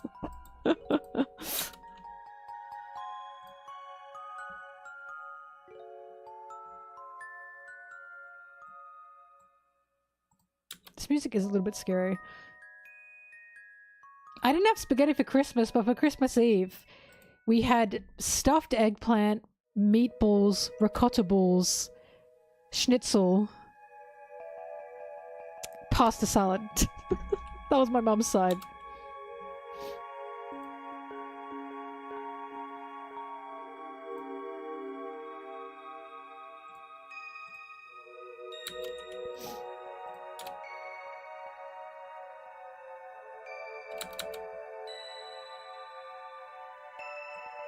Quiche is so good though. I love a good spinach and spinach quiche, they're pretty good. I like them. Anything with feta and ricotta, I go crazy. The quiche. Can I have a quickie?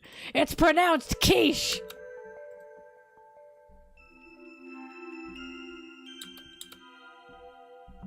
How do I motivate myself? I like doing what I do. I get excited because I can talk about One Piece, and I also get excited because people will then talk to me about One Piece of the thing I've just talked about regarding One Piece. That's the motivation. I upload things and go, yippee!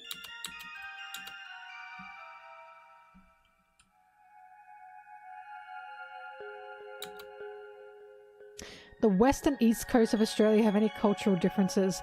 Small things like language. I can't tell you any, but I know there's like different, there's different dialects and there's different what's the word I'm looking for, slang as well. I can't really say much though, I'm not too knowledgeable on it. But yeah, look, like Sydney and Melbourne, they hate each other. They just hate each other. And I wasn't sure why until I lived in Melbourne for a while and Sydney people started saying, oh yeah, Sydney's great. Better than Melbourne. And I was like, you have got to be kidding me. I've been to Sydney. I'm not a fan of Sydney. And a lot of Sydney people are now moving to Melbourne because they've realized Sydney's not that good. I don't hate Sydney. I just don't like the way it's built. Like, the people of Sydney are lovely. But the city itself, yucky. Not a fan.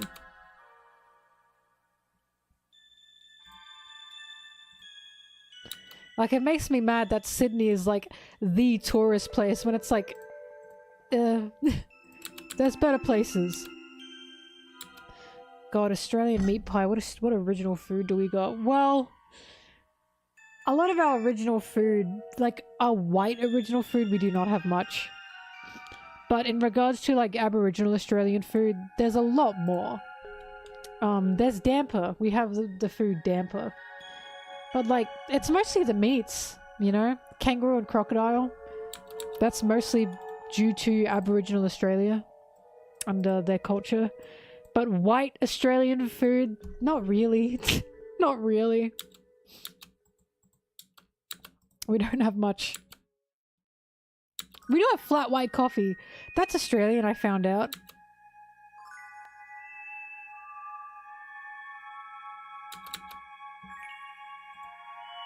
Damp is yummy. It is yummy.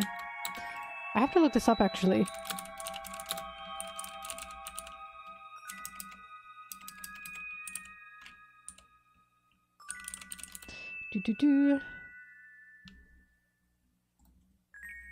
Yeah, so damp is an Aboriginal Australian food. Could have guessed. So yeah, most of our cultural foods, or most of the foods that are just unique to Australia, comes from Aboriginal Australia. It's a bread, yeah. It's a nice moist bread. I've had kangaroo. I'm not a fan of it. Kangaroo tastes a little bit muddy to me. Maybe if I had it again, it'd be different. Because I had it when I was very young. But at the time I had it, it tasted muddy.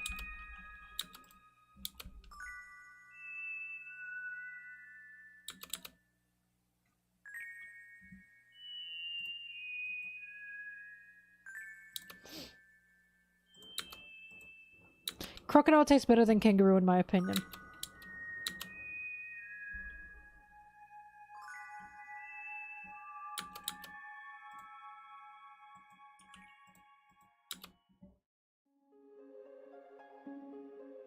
Someone tricked me.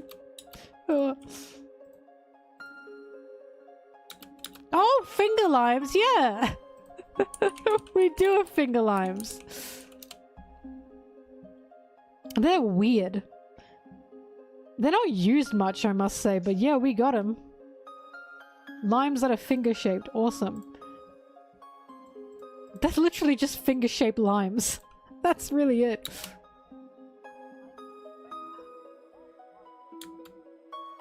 I think we don't use them much because they don't grow at the same rate as regular limes. Round limes.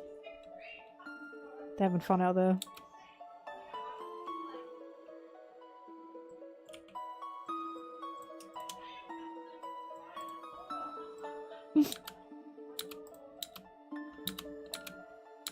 Toe lemons. Ugh.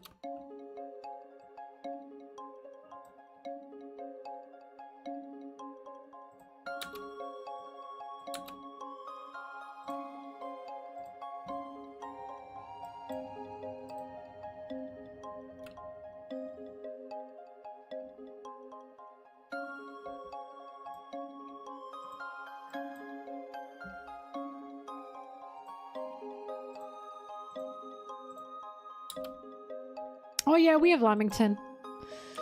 Anzac biscuits, they're so mid. I don't like Lamingtons.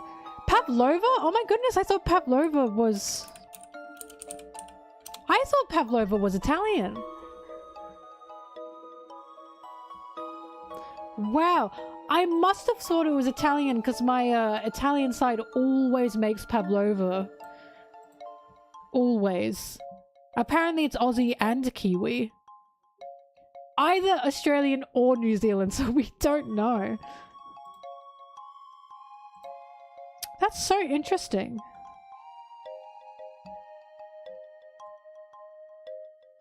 I had no idea that it was an Aussie Kiwi creation, Pavlova. I always thought that was Italian.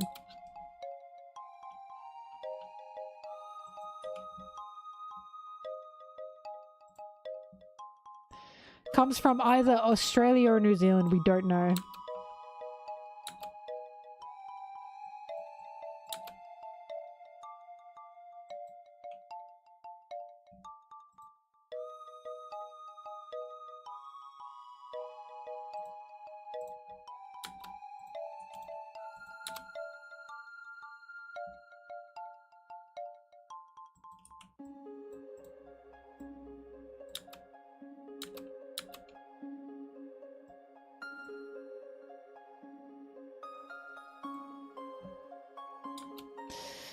Aussie and Kiwi cities depends on where you are. Obviously, if you're in a main city, it's pretty walkable. Sydney, no.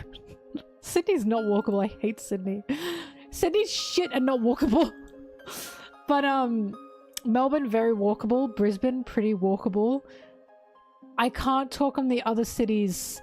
Adelaide, somewhat. I can't talk on the other cities because I haven't really been there to really remember them. But Melbourne is super walkable. To a point, of course, to an extent, but it's still pretty walkable. We've got good public transport. But the further out you go from a city, the less walkable anything will be. It's kind of dog shit after that.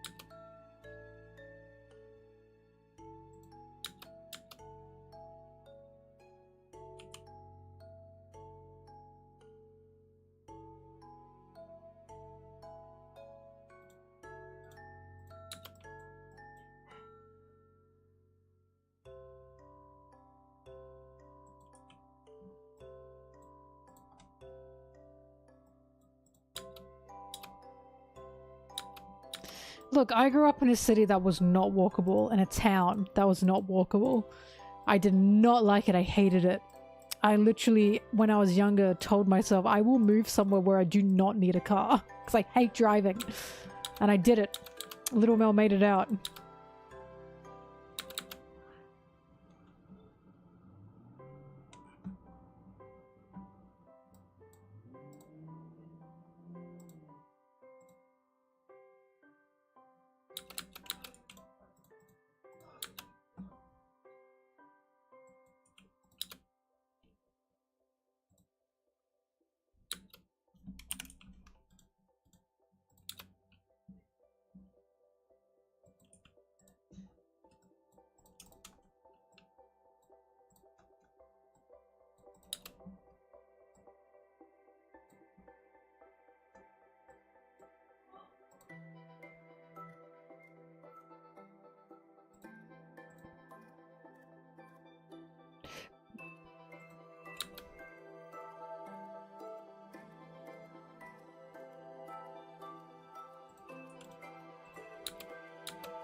Dude, I missed France, Paris, only because of the food.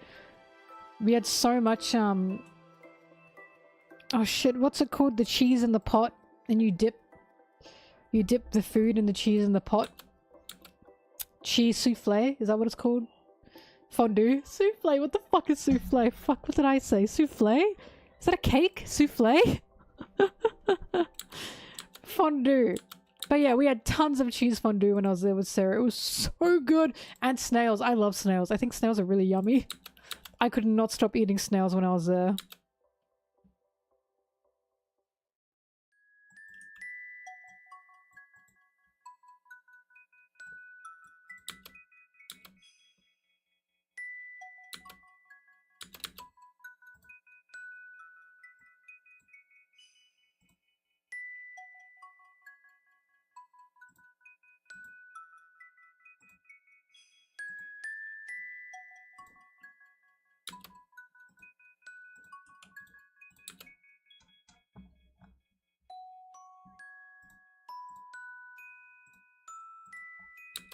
Oh my god, Brittany and Aaron heard me yell last night because I was recording this last night.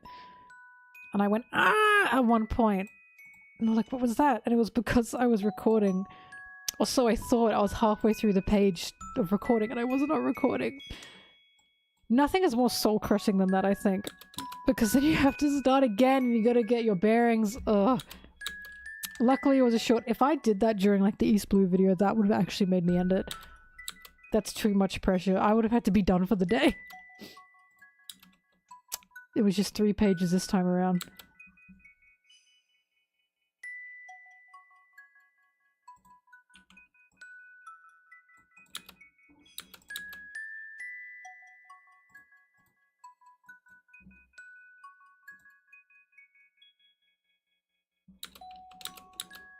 Just 3 pages? That is not a lot to me.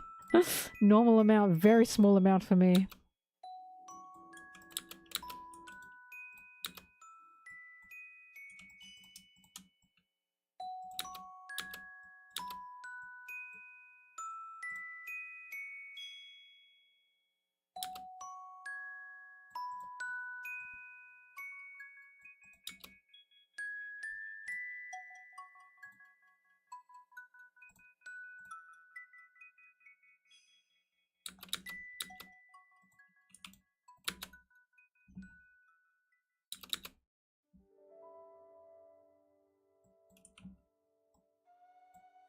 Who here likes dark chocolate?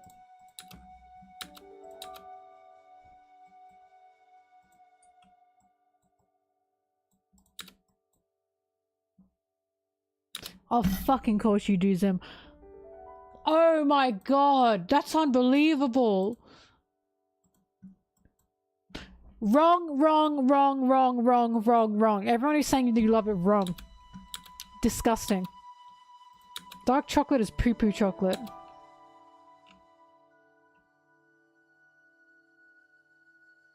Dark chocolate is poo-poo yucky chocolate. Actually, you know the worst chocolate is actually white chocolate. I have had Italian dark chocolate. Who do you think I am? Oh my god, who do you think I am? I have had it. I don't like it. Milk chocolate is where it's at. You do have a choice, Tsubaki. Have some lactase pills. That's what I do. Now I can eat cheese, milk, chocolate, anything without, you know, having to shit my guts out. Guess it does work. You're such a little liar. Take 2 pills for 5 minutes before eating or doing anything. Lactase does! What are you guys talking about? I have lactose intolerance. I take those pills and I feel great. That is not because of the lactase. Oh, this is Sony Vegas. I'm talking about lactose intolerance. I am not talking about IBS. You are putting your migraines on the lactase, and it's probably something else.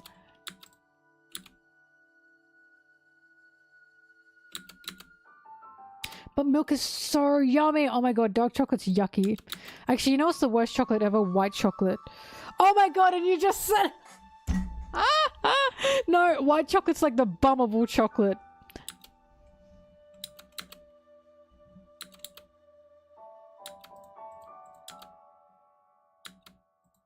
I will bully for food opinions.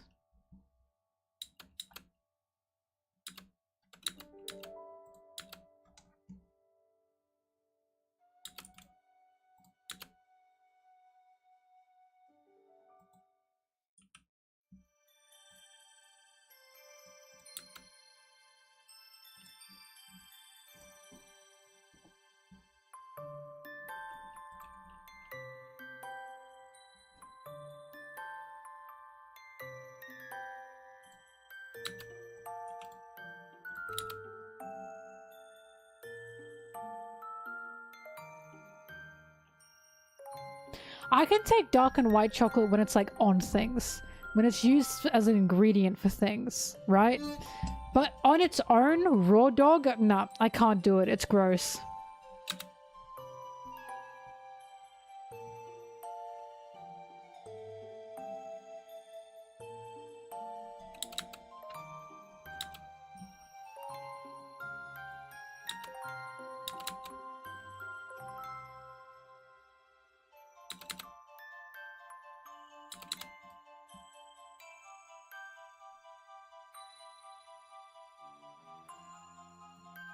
Actually, my favorite flavor in the world, like sweet flavor in the world, is salted caramel. I go batshit insane for salted caramel.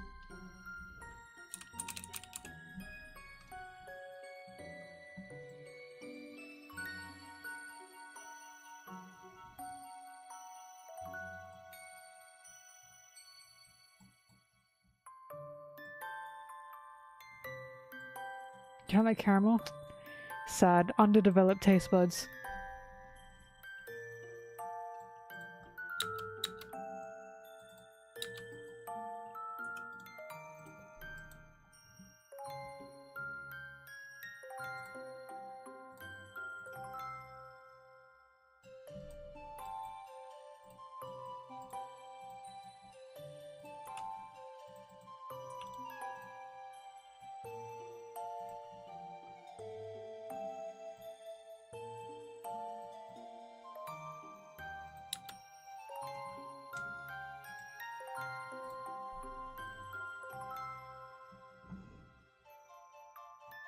Yuck! Black licorice! Yuck! Yucky! Yucky as hell. Yuckiest yuck to ever yuck.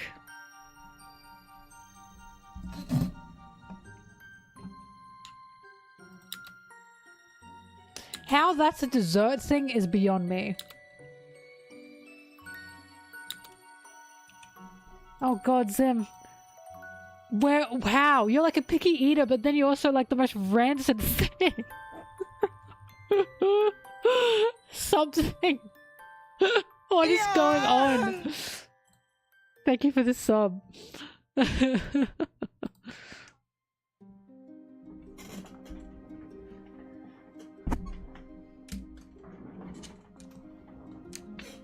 This is insane picky eating. And you don't even like blue cheese.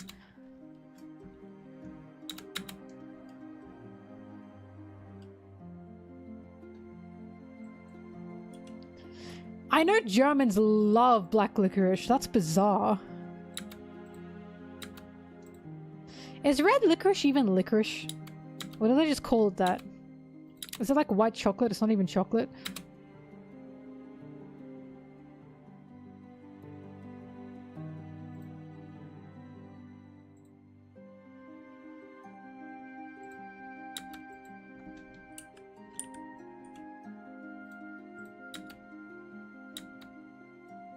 Any more food hot takes? What else do I not like? Or do I like? I mean, I love pickles, but pickles are very half-half.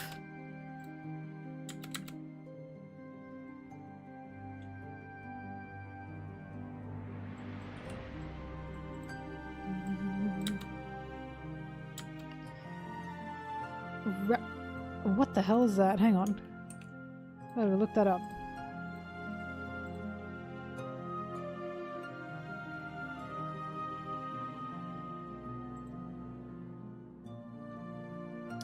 Oh, where you just scrape the cheese off like the block? Yeah, that's super yummy. Anything with like cheese and melted cheese I'm for. I'm white after all. Give it to me. I don't want to put the whole Hollow Knight soundtrack on because I might get copyrighted for it.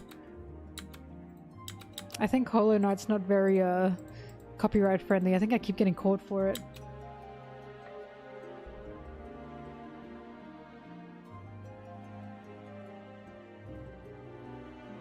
I eat my chicken nuggets with aioli sauce.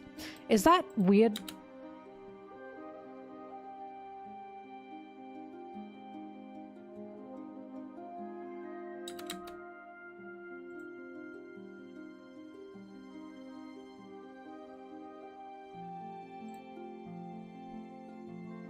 Oh, I hate tomato sauce, or ketchup as you guys call it. I hate it. And I hate that it's the default sauce for like nearly everything. For like chips, fries, I hate that it's the default sauce for chips. Because I'm always the fucking idiot that has to go, can I have like aioli instead, please? Barbecue sauce and aioli sauce, 10 million times better than tomato sauce.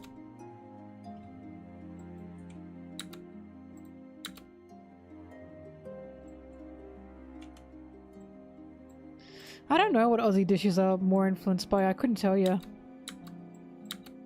We definitely have a lot of Asian infusion dishes though, I'll say that.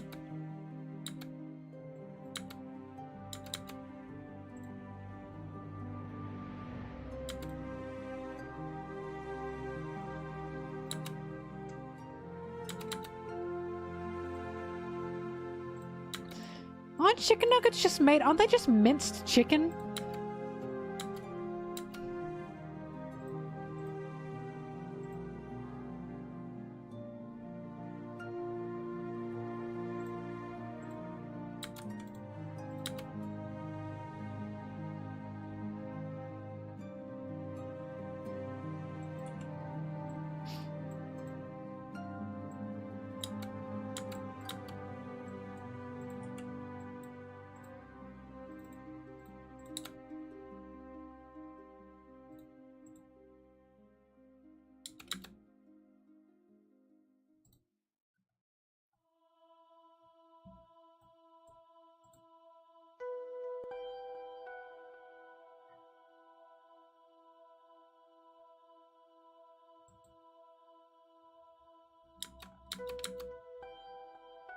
Chicken waste products? Isn't that a good thing though? You're using every part of the chicken and making something delicious with them. I want to try chicken feet so bad actually. I want to try scorpion and chicken feet. I finally managed to eat snails. Scorpion and chicken feet are next. It's gloop and glorp, but it's like using every part of the chicken and you're making something yummy out of it.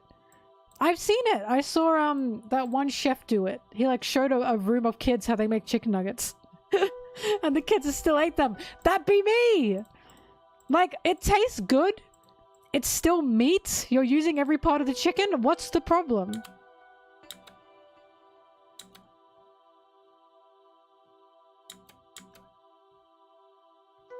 As long as it's not a food that is going to kill me and doesn't have like parasites or anything in it, I don't really care too much.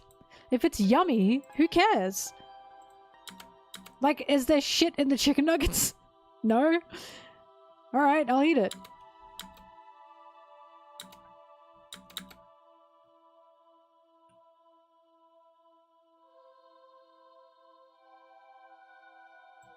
They should put radium in chicken nuggets so the children will die.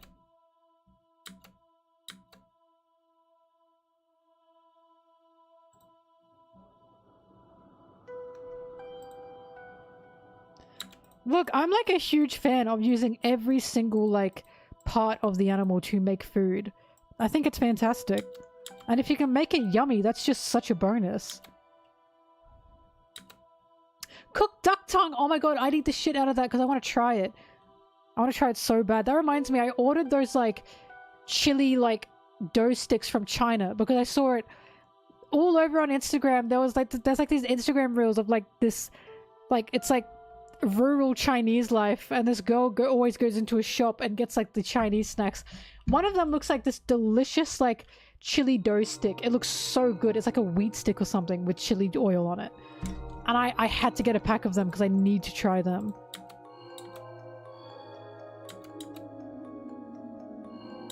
Does my doctor find me fascinating? Oh, look, I told my doctor that I will work like 11 to 12 hours sometimes and I just won't sleep for long periods of time. And she said, That was her reaction, I'm not sure if that's good or bad.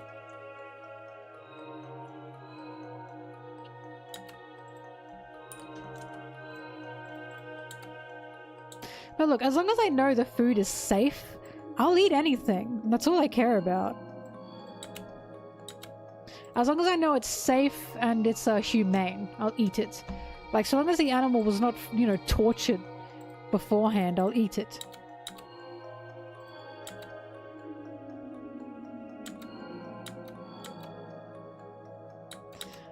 Taking the rats out of the filter in a tomato sauce factory, then that factory needs to die. Jesus. We have health and safety regulations for these reasons.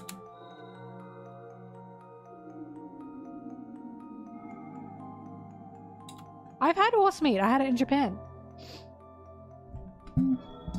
They eat horse meat a lot in Japan. Once again, just a bit gamey. Like, my go-to meat will forever be beef. Because it's just a better and superior meat. Can't say horse meat really impressed me. I had ox tongue though. That was really, really good. I was shocked at how good ox tongue was. I liked ox tongue because I've had oxtail as well. I didn't like it too much, but ox tongue was delicious.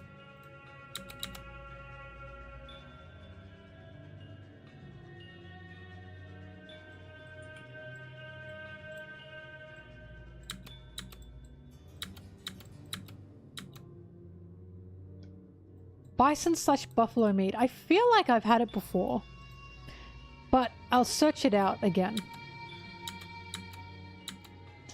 Zim, this is Kirby.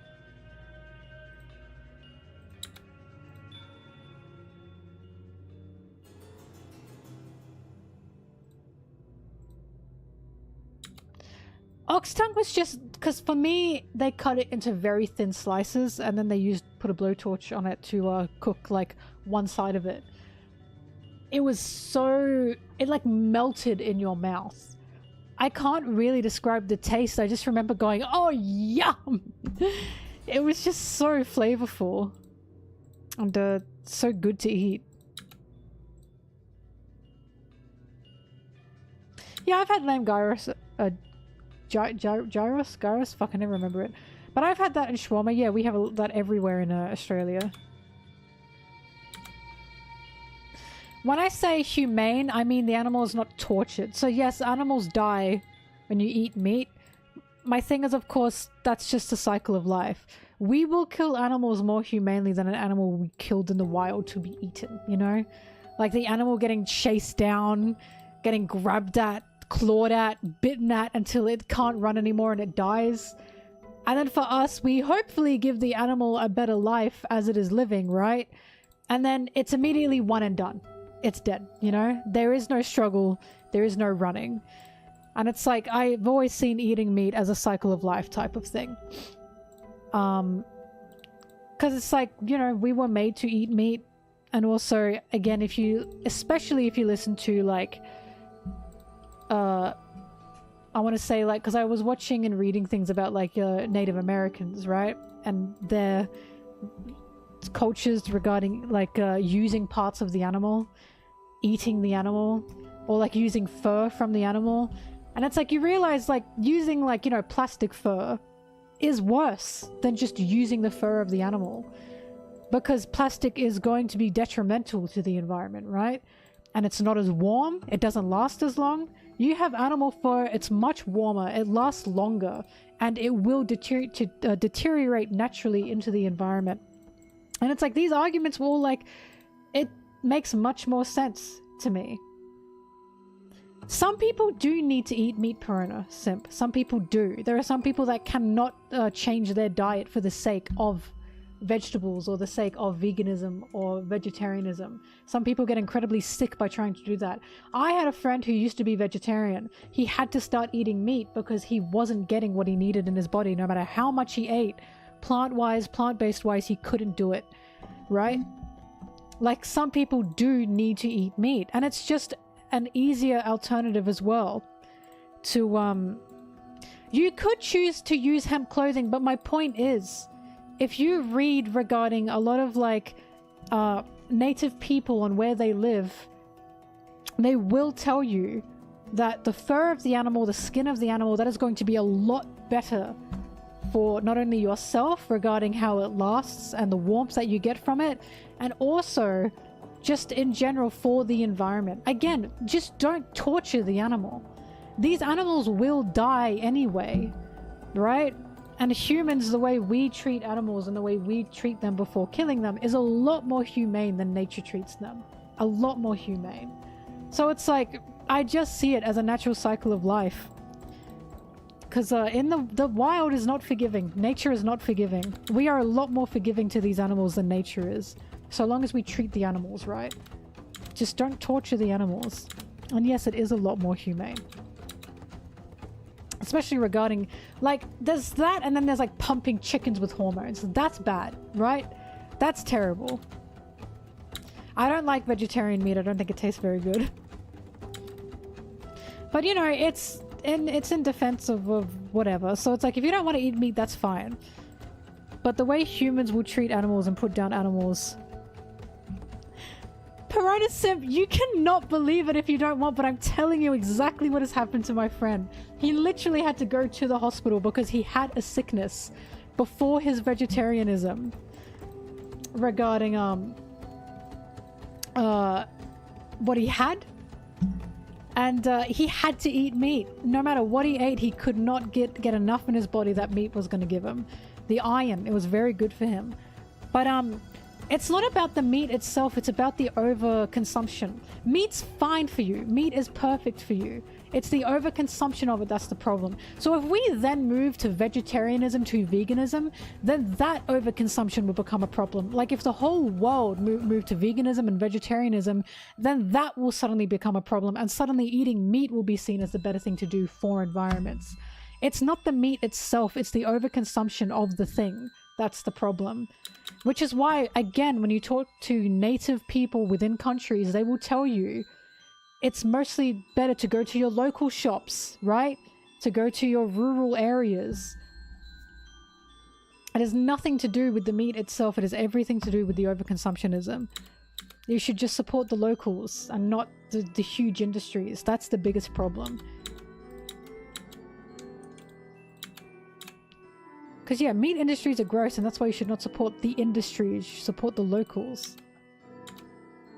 Such as farmers markets, you know?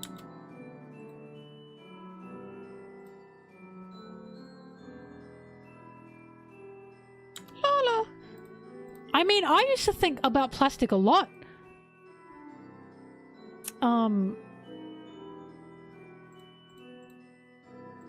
Pernisim, I don't know what you're on about, but all I'm saying is I have told you an account of a friend I have who was vegetarian his whole life. He couldn't be vegetarian anymore because it was killing him. He had to eat meat, and you're saying, I don't believe that. And I'm saying, well, it happened, and it's true. They had to start eating meat because they were sick otherwise. You can choose not to believe it, but I witnessed it. I accounted it. And he said to me, it was killing me. I had to start eating meat. Believe it or don't believe it, but this is a fact that I have experienced in my life. So, you know.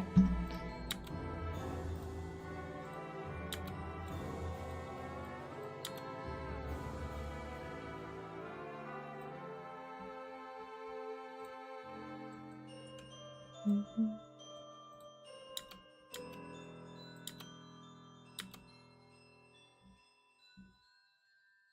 Yeah, don't eat meat at every meal. It's about the differences in it. But like for me, if I don't eat meat, I can feel I get a lot less energetic because of my iron. And I could eat tons of, you know, greens for that, but it is far less expensive for me and far less taxing for me to just eat some meat.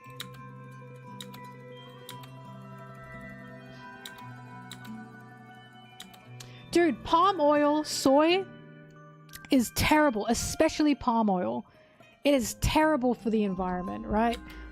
It never has anything to do with meat consumption. It's always to do with overconsumption. The more we consume stuff as people, the more we will take out plots of land and environments to make those things, no matter what it is.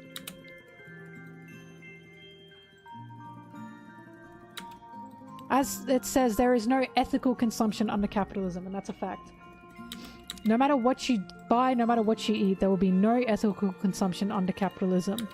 So the best thing you can do is support your locals. Just stop eating.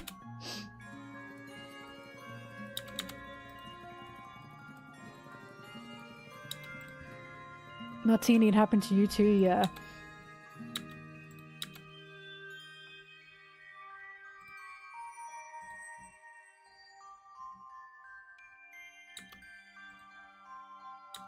Yeah, palm oil's not bad at all. It's just we are destroying rainforests to make a bunch of palm trees. Like again, I think it's just so essential to listen to native communities in different countries regarding how they think about what they consume, what they use. This is why using every part of the animal I think is just fantastic. Carly, slave labor used for palm oil, that's very real, that's very true. A lot of harvesting regarding plants, fruit, foliage, right? A lot of that is under slave labor. It's really bad.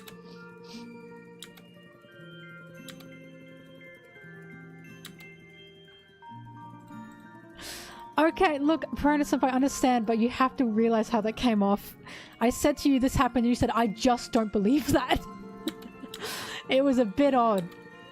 But I'm saying, as someone who will eat meat, I will not stop eating meat. I find a lot of good in meat. Just be humane to the animal. Don't torture it. We can give animals good lives before we off them for consumption. Because you know what? That animal out in the wild will probably be eaten anyways. That animal will eat other animals. It's just what happens.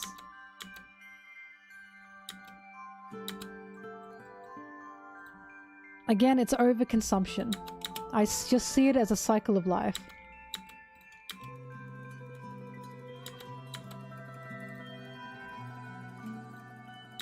But yeah, the fur thing has definitely made me think a lot more as well.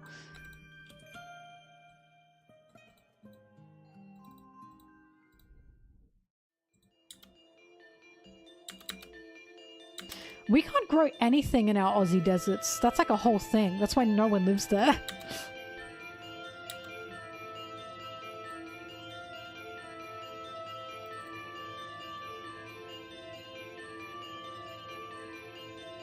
We have destroyed a lot of land for sugarcane though.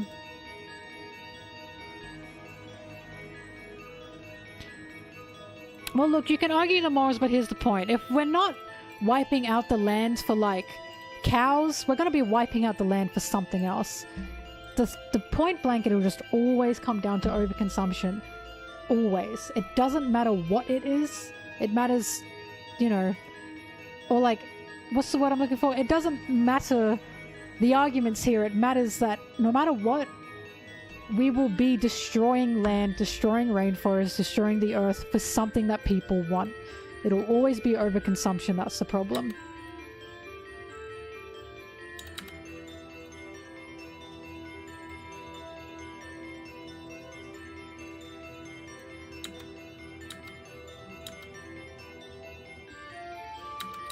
Well, yeah, like the meat industries in America are terrifying. They're absolutely terrifying. I can see why there's such a push in America with it, because it is scary. But we have much higher regulations here in Australia for that kind of stuff. Because of the quality of meat being so important. And you get good quality meat by treating the animal properly. Most cows are grass-fed here. And get plenty of pasture to run in.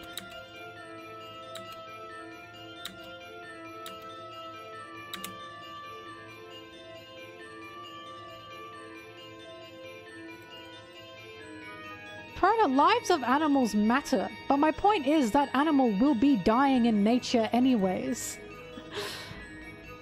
Like, yes, lives matter, but different animals will indeed bring different things. Like, a cat will eat you if it wants to. So my cat, if I died and there was no food, my cat would eat me. Am I going to hold anything against the cat? No. I am not. But of course, we are humans with frontal lobes. Animals are not the same as us. Like, animals will naturally eat animals. That's just what happens. I don't know why we must be excluded from that. Why are we too good to be part of this cycle of life when we can be much more humane than nature by giving the animal a good life and then killing the animal without it, you know, being tortured in any way, having to fight for its life in any way, you know? I just don't understand why we are excluded from that. You can choose. You are free to choose. But so long as the animal is treated humanely before it is killed for consumption, I just don't see a problem with it.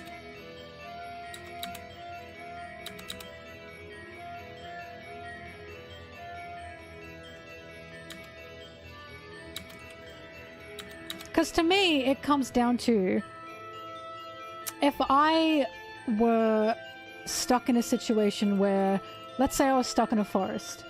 I had to find my own things to eat. I had to find my own things to forage. I would 100% be in a situation where, yes, I would kill and eat an animal on my own, because I need to do that to be able to survive. You can eat a healthy life without killing animals. Some people cannot. And this is what I mean when I say I'm giving you the experience. Some people need that meat. They need that sustenance from that meat. Some people cannot. There are people that will get sick without that nutrition that they get from meat. We have literally been made to be able to eat meat for this reason. Right? It's the meat industry that's the problem. It is not killing of animals that's the problem. Because again, animals will kill each other. Just don't torture the animal.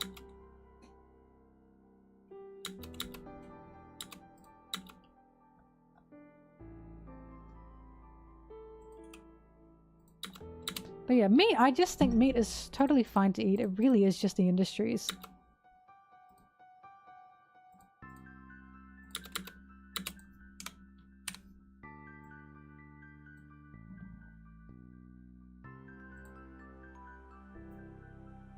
I would also die in the woods. Now, again, Perona, you are not listening to me.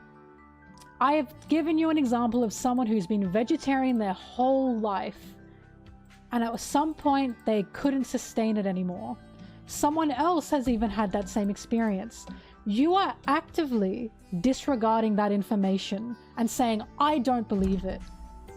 Do you see what I mean? How have they really tried? Their whole life they were a vegetarian and they couldn't do it anymore because their body couldn't sustain that. You are disregarding this information I am giving you and you are deciding to say I don't believe it. You need to... Look, you cannot throw away someone else's experience that they have given you is the thing, and that's what you seem to be doing. That's just the issue here.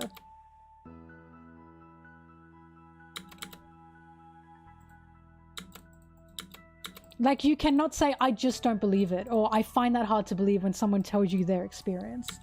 Because that's why they just stop talking to you about it. Like, if someone says to you, I need to eat meat, and you start arguing about that, you are saying there are exceptions, but now you're saying, but how many people have truly tried? You know what I mean? You can't say we can all stop eating meat while also saying, well, there are exceptions. No, we cannot all stop eating meat. Some people do need it. Our human bodies have been made for that. Meat is good for us. We just cannot overconsume it. Oh, that's the problem. Perona, I read what you said. I have read what you said. Yes, more people could stand to eat healthier lives, right? But meat is healthy for people. Just don't overconsume it.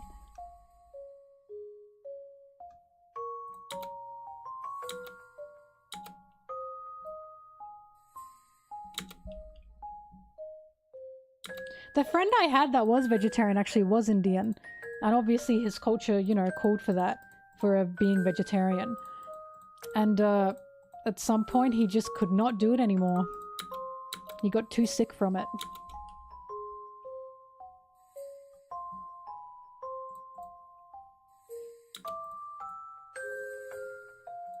I think at the end of the day, honestly, I think the idea of killing animals being inhumane, I think might be the problem. Because on paper, you know, killing the animal, yes, that does sound bad. But again, that animal will have a horrible life in nature as well. Nature itself, by definition, is inhumane.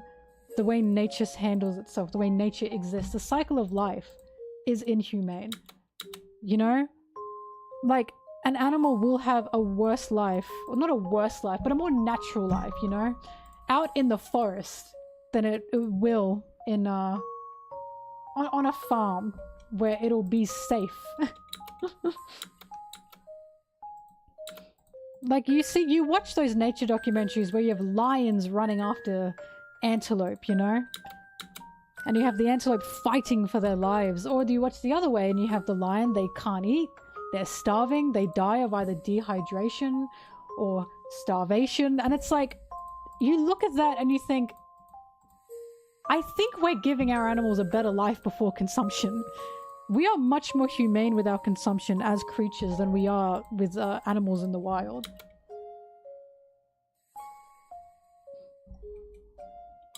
Yeah, now there's meat cultivated in labs, that's true. I have no idea where that's gonna go. If they can mimic the exact nutrition that is given by regular natural meat, I don't think it would be a problem.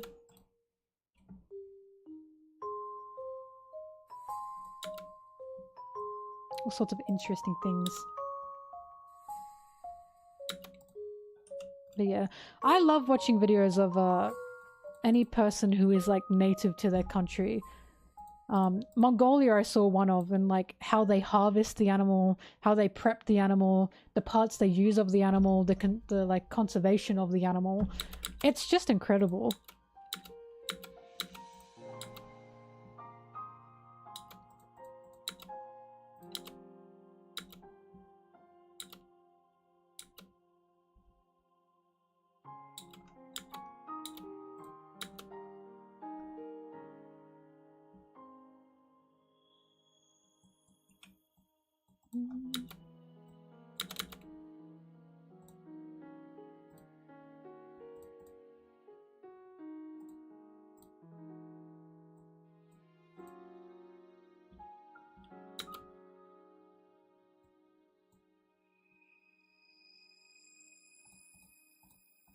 If it still tasted great but wasn't as nutrition based, that would be an interesting conversation. But It is not the world we live in, huh? Wouldn't it be seen as more like a treat?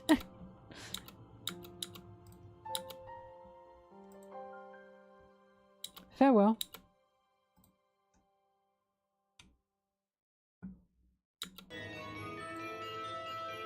Jesus. Sorry, let's... Oh my god! And now it stopped. It jump scared me and then it stopped.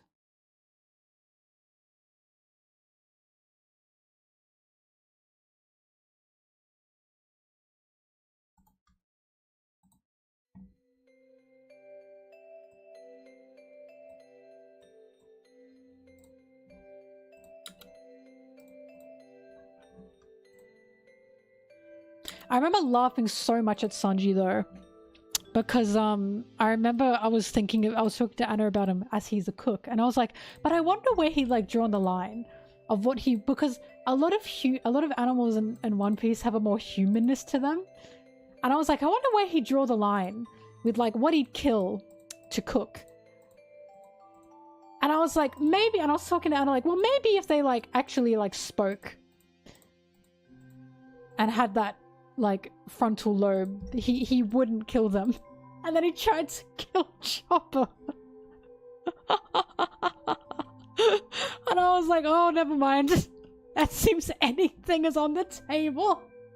It seems anything's on the table for Sanji. If he can kill it and cook it, he will kill it and cook it. Oh my god.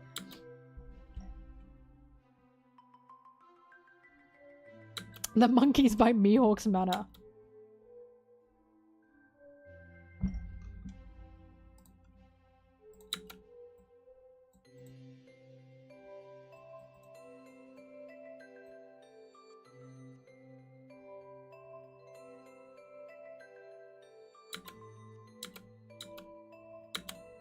Carly, that's awesome.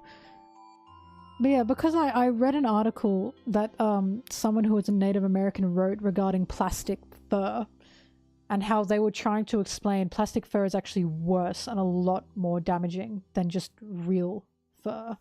And they said there's been this push and this idea of this moral, like, morality regarding like plastic fur, because if you wear fur, you have people saying, I hope that's not real fur, I hope that's not real fur.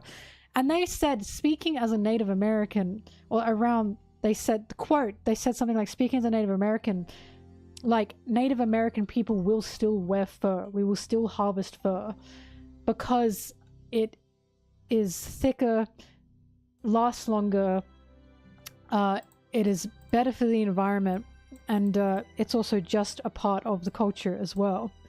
And wasting as well. The waste of the animal fur feels disrespectful because it has been given to them, right? And it's the same with in the cold in Inuit? Is that what it's called? Inuit? Like using the fur is, they said, just so much more beneficial. Real fur is so much more better and beneficial than plastic fur will ever be, than any kind of fox fur will ever be. And like that's honestly just changed me. Now that when I see plastic fur, I go, ooh. Because now I know just like it's very bad. And the use of wool is crazy. The use of wool is crazy because it's not even harming the damn sheep. Wool's a bit itchy, but I cannot believe trying to stop the use of wool. Because here's the thing, the alternative will always be some kind of fake based plastic, right? Because it's the cheapest option right now. So it's like just insane to me that it's... Again, Zim, it does depend on how the fur is acquired. This is why I'm saying, so long as it's humane. I'm not comparing Inuit versus every culture! What are you talking about? What in the world are you talking about? That is not what I did. I'm talking about the facts that I've read regarding real fur versus fox fur, and that fox fur is just bad, point blank. It is just bad point blank, and I agree. Fork's fur is really, really bad. Because the machines that are pumping that shit out is creating a lot more global warming and global damages than real fur ever will. But again, it's overconsumption. But yeah, just no torturing animals.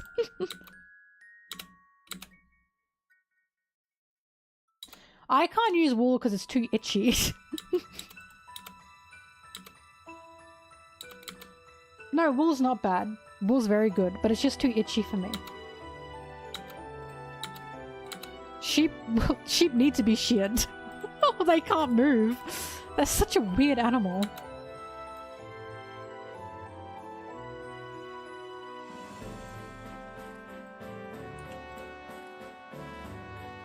Well, you see, these conversations weren't happening years ago, and I know that doesn't mean anything, but it's simply because, again, it's the killing of the globe, right? It's just the killing of the environment. They did evolve like that, didn't they?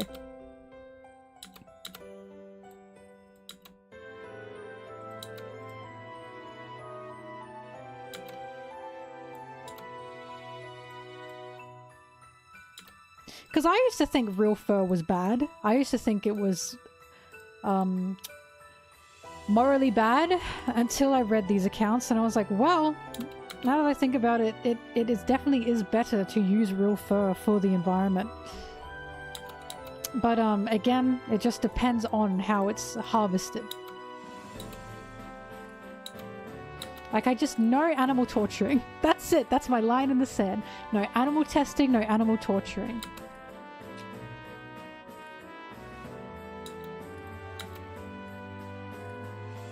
Yeah, because of capitalism. It always comes down to capitalism, right? It has nothing to do with the act itself, but with just as always, the overconsumption, the cheap ways out.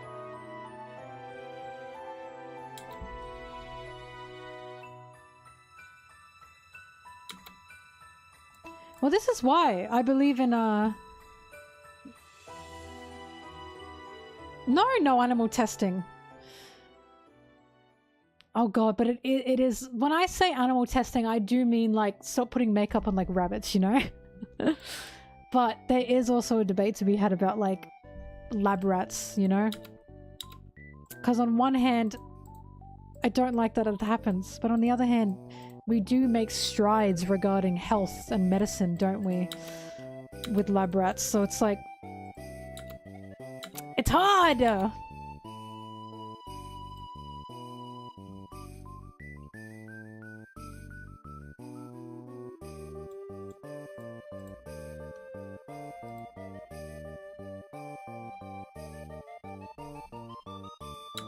Why did we as humans have to develop with thinking skills? Because no other animal in this world will think about this. You know? They'll just kill and eat. Why are we the ones that had to develop the frontal lobe?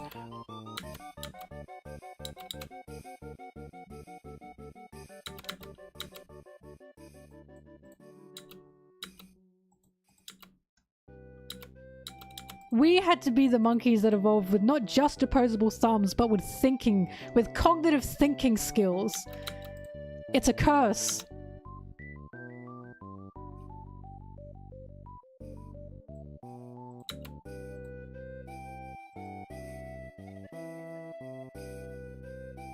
I want to go back to monkey.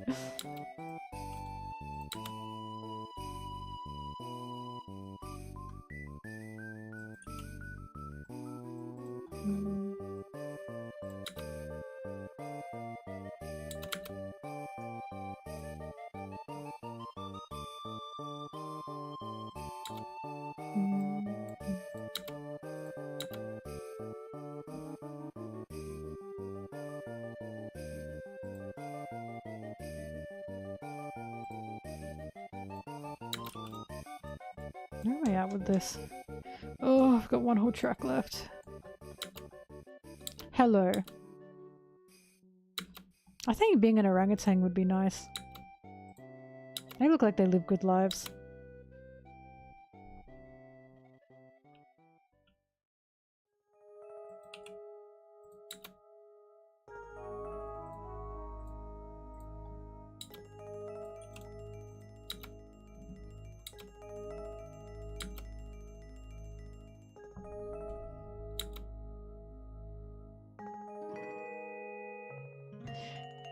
Carly, the thing with that is that sounds so dystopian for me though, because then you can pull poor people off the street. Do you know what I mean? Like, the way that a lot of poor people could be exploited by that is like, is it really willing? Do you know what I mean?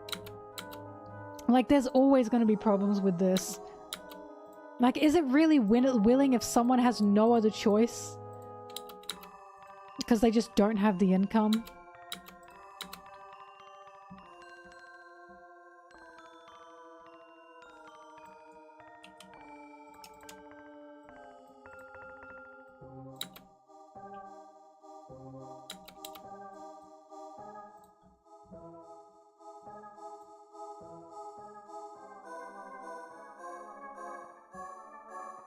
That is a whole other issue, right? Oh, if only we could have world peace. And lipsticks didn't have to be evil. Kiet, we were talking about, first we're talking about animals and the moral idea behind eating animals, you know? And then now that has gone into animal testing, and now that has gone into, but what if we just pay people really, really well who are willing to do that? And now we're talking about, but is that ethical? we're going in a circle. We're not in a circle, but we're going down a path today. Good discussions to have all around.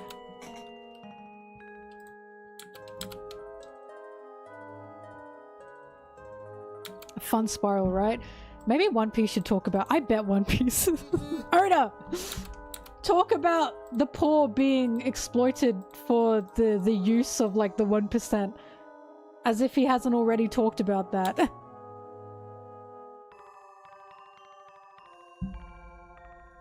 Kuruma was exploited, yeah.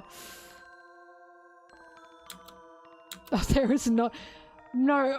But Monda, there's also, sorry, Mondaiko, there's also an argument behind it. Should death row even exist, you know?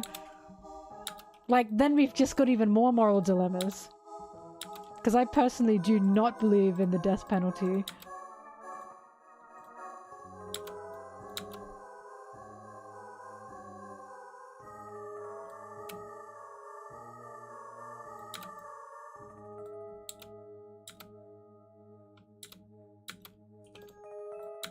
I mean, death row is just another exploitation tool by the rich, is the thing. Bad! I'm trying to think of when Oda... He's done it with the Marines before. Bellemere. Bellemere was dead dirt poor. She was dead dirt poor. She was in the Marines. And then she left the Marines and she was once again dead dirt poor. There was, in my opinion, definitely a message in there regarding, the Marine system exploiting the weak, or not the weak, exploiting the poor to make them join, not actually giving them any benefits, and then when they're gone, there are just no benefits to what they did in the Marines. Because what does that sound like, you know?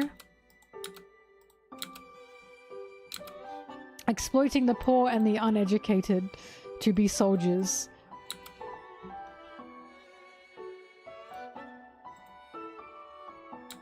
Damn, One Piece is everything.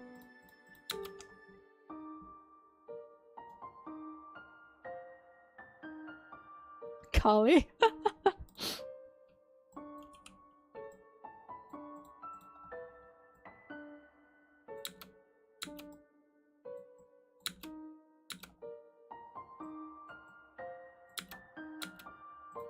I have no media literacy. I watched One Piece and I watched Hokkaikan and I thought, I think Oda's saying that human testing is okay. Obviously that's what Oda's trying to say. He loves human experimentation. I mean, look, we got great soldiers out of it, right? That's pretty cool. Also, One Piece says war is good. Military is good. I have no media literacy.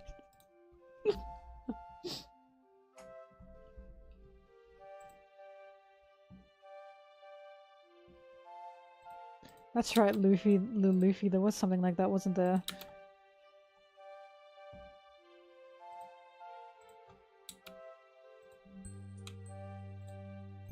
The experiments on the kids. Yeah, those kids loved that candy.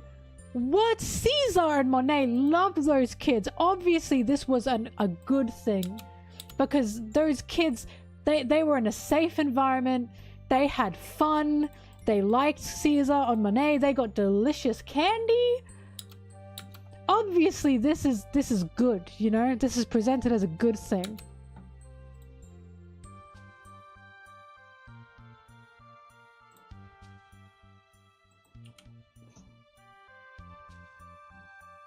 Putting kids in iron masks is pretty chill.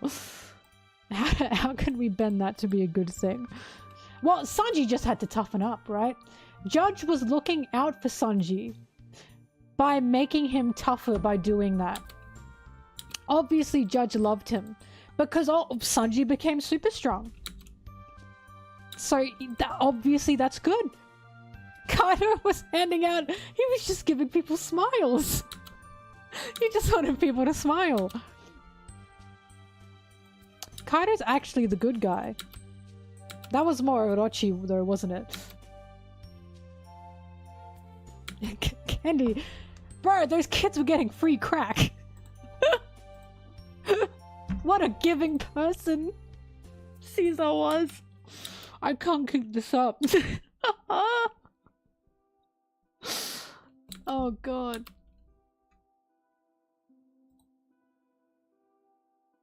Judge was worried about his son.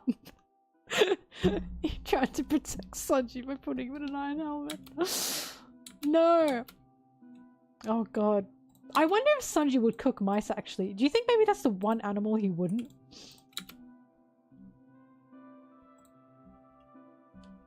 How celestial dragons are actually good.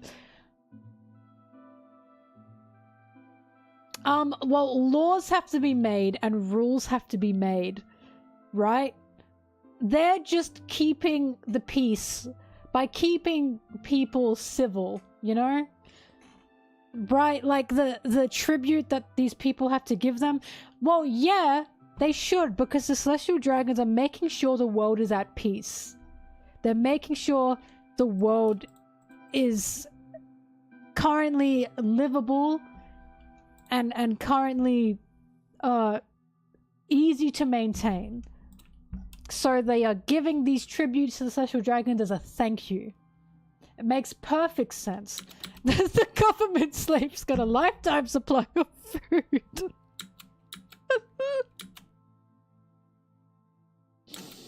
The celestial dragons hate pirates and pirates are bad.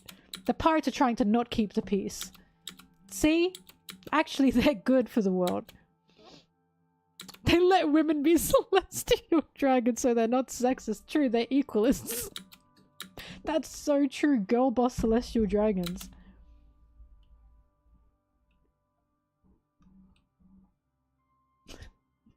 Oh god.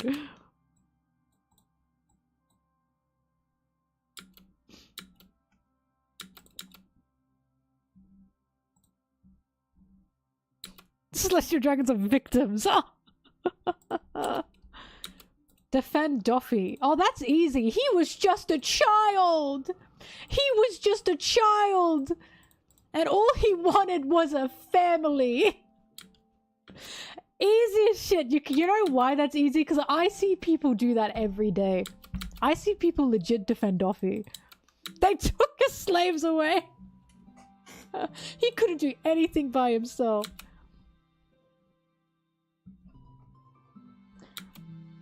Oh god. Celestial dragons are good because the easiest way to remove that the money gap, the wealth gap, the easiest way to remove that, just get rid of poor people. It's that simple. That's what the celestial dragons are doing. They're simply removing the wealth gap. They're actually making a more peaceful tomorrow where more people can be rich. They were just born... What was that thing that at the Grey Terminal? Where like Luffy and Ace's like side was burning? And like that aristocrat was like, it was their fault for being born poor. See what... We are simply removing the wealth gap.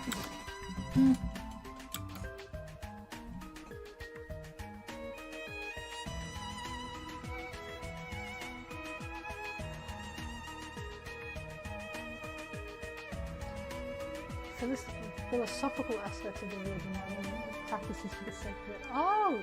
That is interesting, Thrash.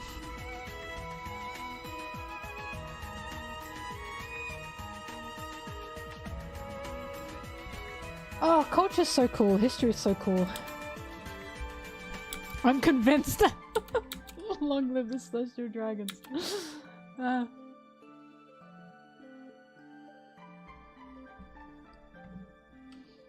For real, why were you born poor? Just don't be born poor. It's that easy.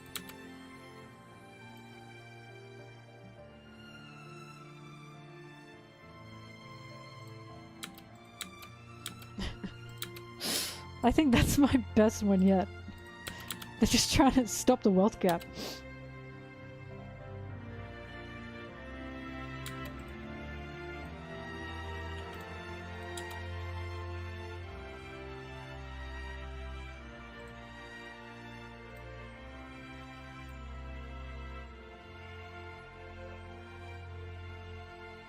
Also, the world government taking out islands. Overpopulation, hello? They're just, once again, trying to make a better tomorrow. O'Hara? Overpopulation, baby. They are literally bettering the world.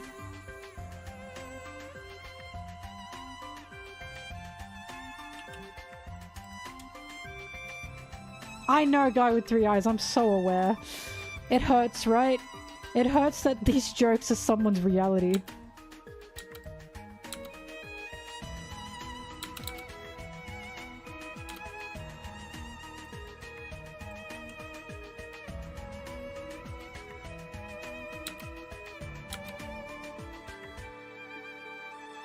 So faking.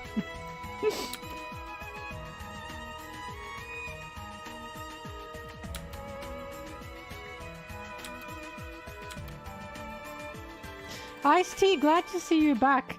Ice-T, there was never a problem. There was never a problem. I never had a problem.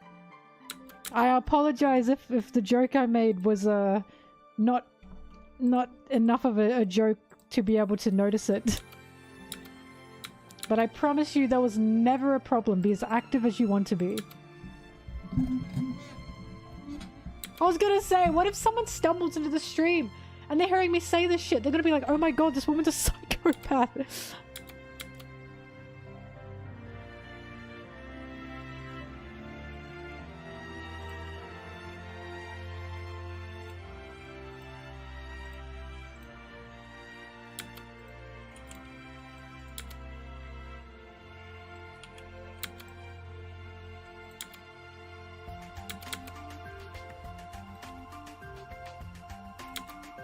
Anyways, Oda's clearly making the Celestial Dragons as the good guys.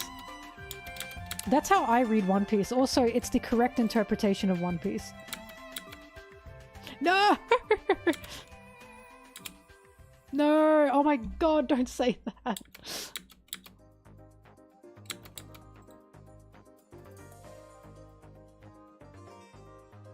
Guys, the Marines are good.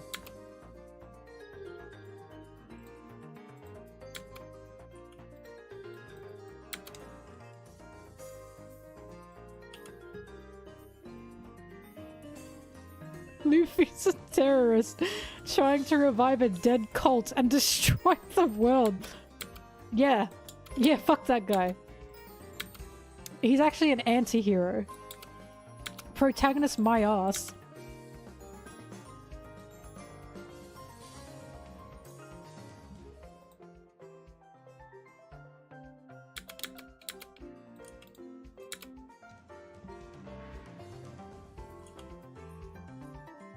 All Marines are friends.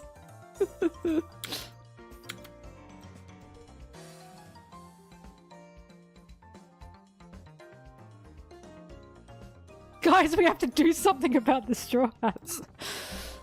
Are we the elders sitting around like the table? Guys, we have to do something about the straw hats. No, Blackbeard's not a hero because he's a pirate. The real hero is Imu and the elders.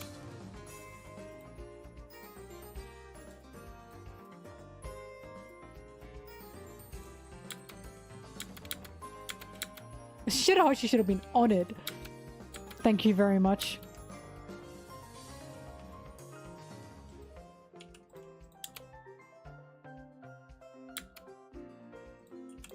Is there anyone out there that is a Celestial Dragon apologist in the One Piece fandom? Surely there cannot be. Anything is possible, but surely there cannot be.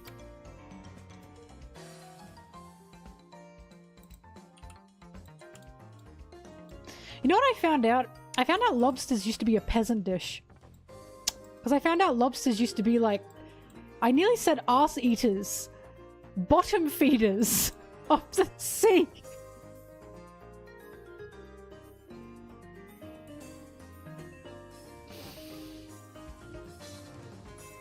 Look, technically they both mean the same thing.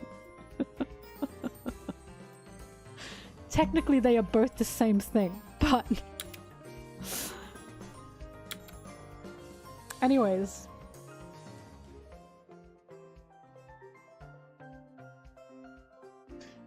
Okay, Tsubaki, that's actually just ridiculous. But whatever.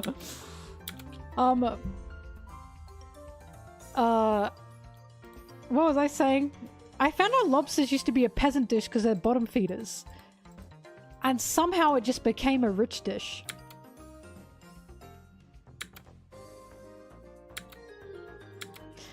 Tsubaki, that's ridiculous because if anything...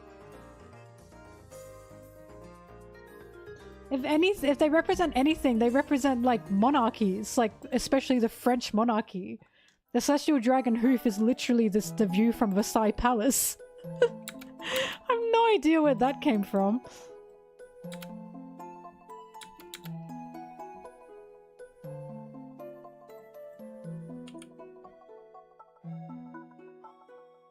That's ours now. Sounds about right, yeah. I do know that, you know the tables in Japan? They're in China as well. The, something tables, fuck, they're like the heat tables. So, like, you put a blanket over it, and then it heats up underwards, under the table. K something. Shit. Key tables. Oh my god, help! Japan heat table. Kotatsu! That's what they're called, kotatsu. Yes, kotatsu tables.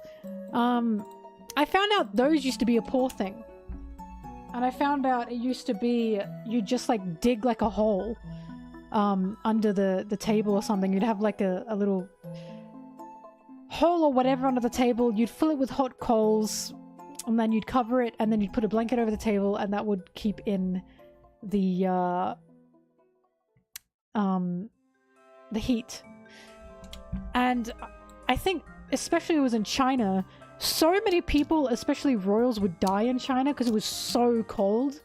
Like, they'd live in the mountains that were just freezing cold. So a lot of people just, they couldn't retain heat in their buildings or anything. And they would just die from, like, hypothermia. So that was invented. And, the rich then took it and used it as well. More advanced, they made it more advanced, of course. But it was like first, you know, first kotatsu table.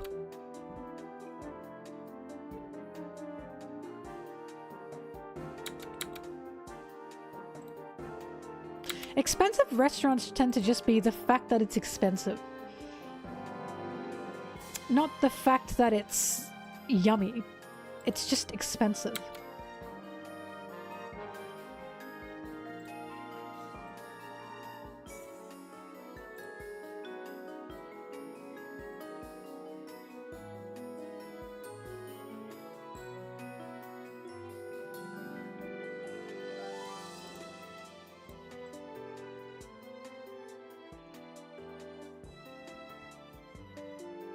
Dying because you couldn't eat rocks. Stop it! true though.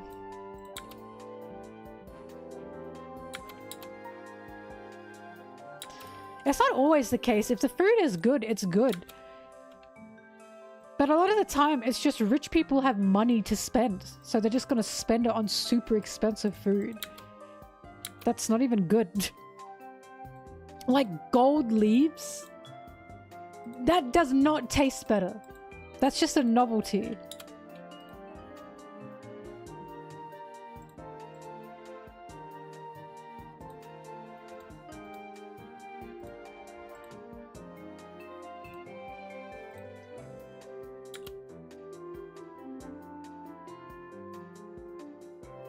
Oh yeah, I remember the eating mummies thing. I read that when I was in the Museum of Stolen History in England. I read much about that and I was like, ew, yucky.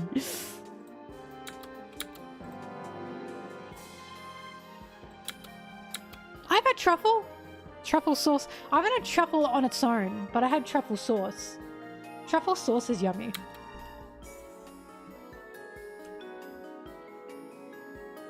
I just can't have too much of it. It's really rich. Yeah, the Museum of Stolen History in London.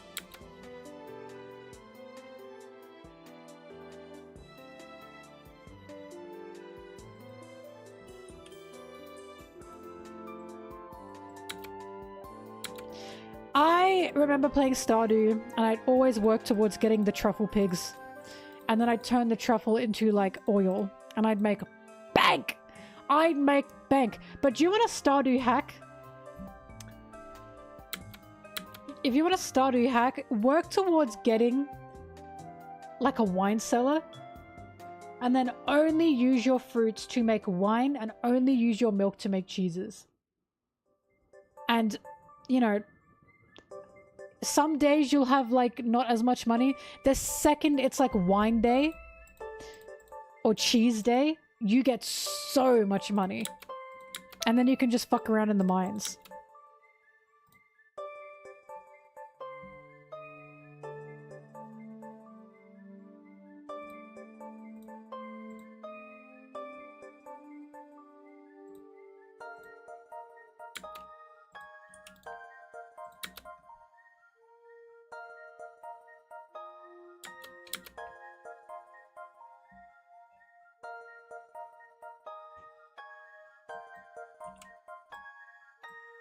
I mean, I played Stardew and then I like did the... Because my focus was just making enough money so I could focus on the community house. And then once the community house thing was done, I was like, okay. There was just not much to do after that. I stopped playing.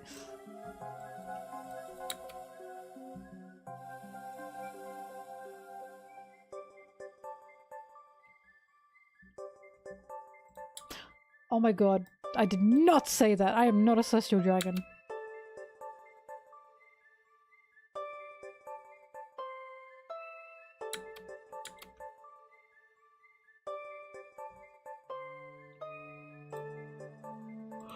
Oh my goodness.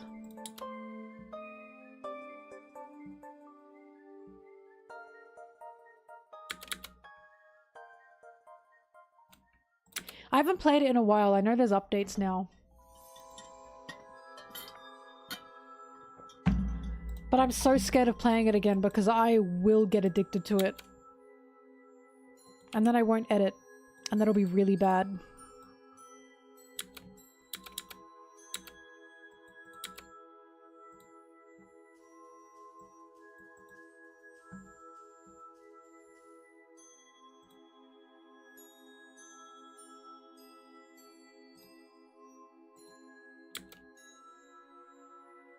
It did not add a One Piece one. You are lying to me. I'd love to stream Stardew, but I will get addicted to it. And look, how about... Okay. This is very dangerous. How about after I finish this audio, I start a new farm on Stardew. Do you guys want to sit there and watch me do that? Be honest.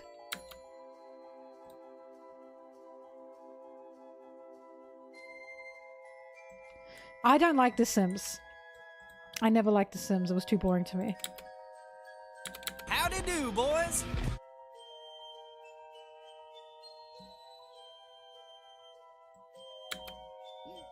You'd watch it? Look, I'll think about it. I'll boot up the game and see what I can do.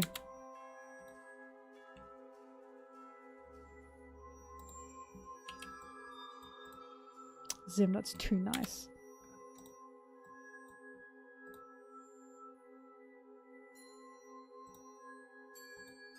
Bertha, you wouldn't even watch it for me?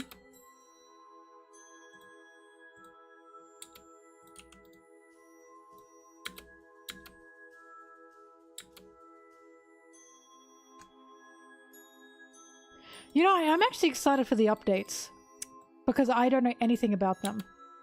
The only update I know about... Oh, right now. Okay, that's fine.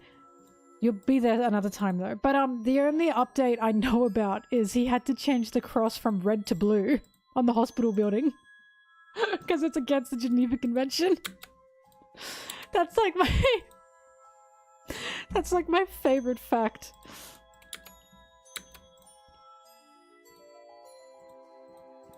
I was watching Harry Potter with like Anna eons ago, and in the background you could see a first aid kit with a red cross on it, and I was like, they don't even have the Geneva Convention.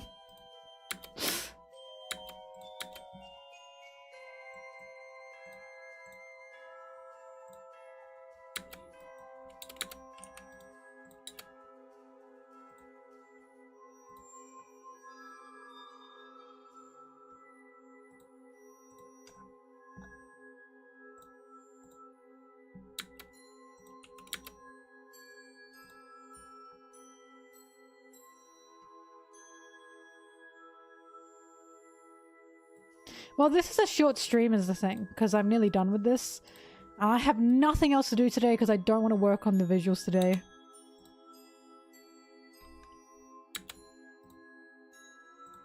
So maybe I should do some Stardew. Oh! What? He's so cute! Oh my god, look at what Dash sent me. Baby monkey. Oh! His eyes are so big.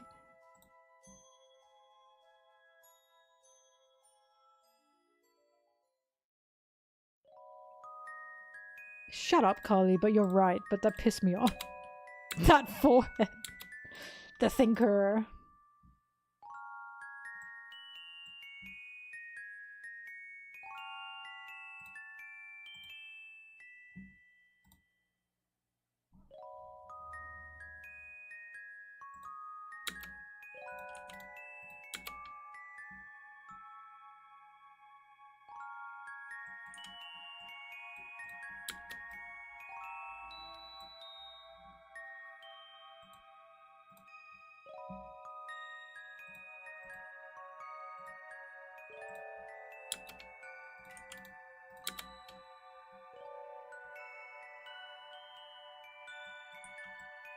Oh!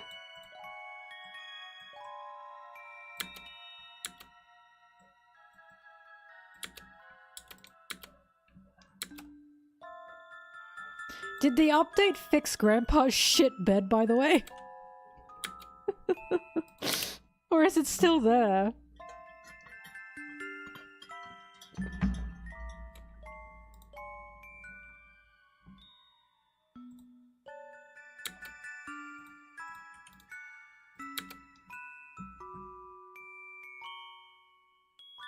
His shit bed. Grandpa had a really shitty bed. It was like a whole joke. I kind of hope he didn't, because I feel like that's a staple now.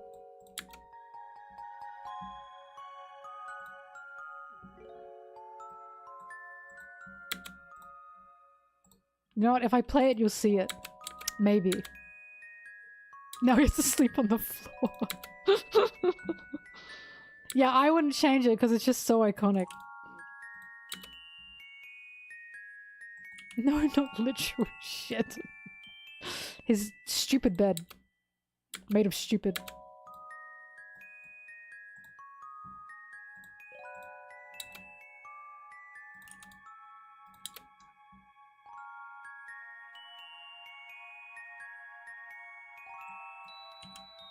I'm not playing with anyone in the chat.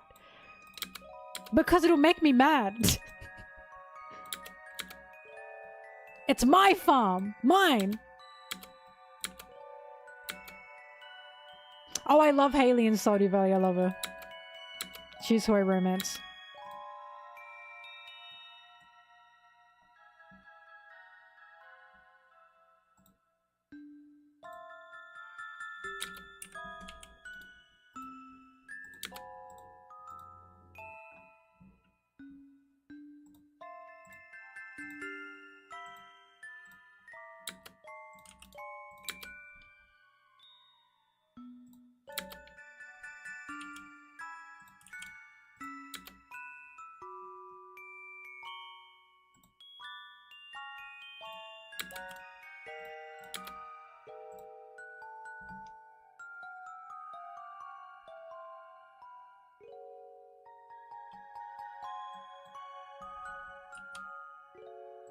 Oh, the monkeys. The monkeys by Mihawk's Manor.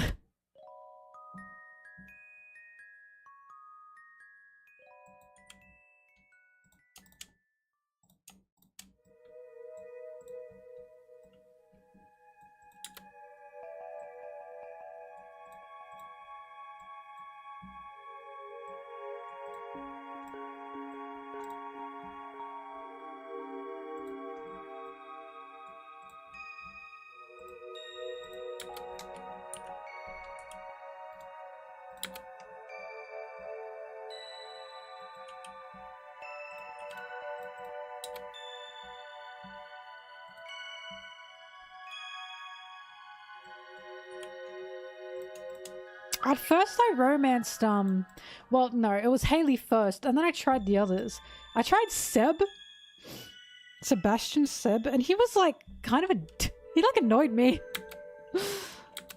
Bro was like complaining about the most regular life ever or something, and I was like, your life is not that bad, calm down.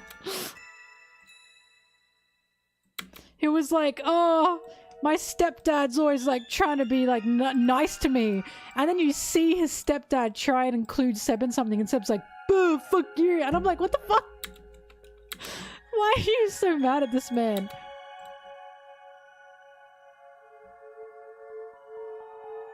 He's like, oh, my stepdad's always trying to be nice to me. I was like, wow, you are entitled.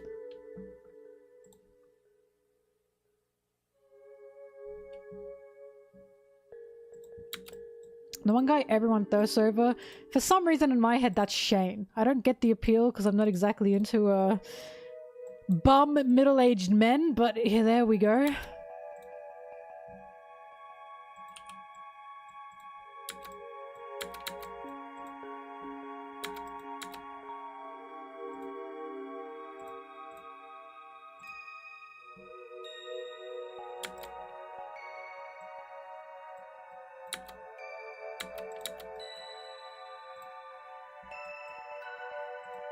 Why can't she romance Pam? That pisses me off.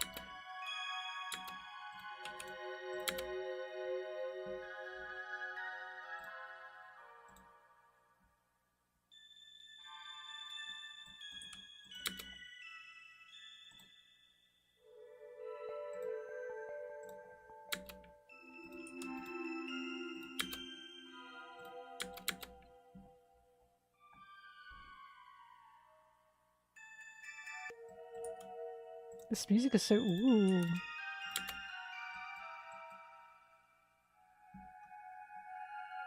Alex! I really liked Alex. And I did actually romance Alex. Is it different if you're if you're a girl farmer, Carly?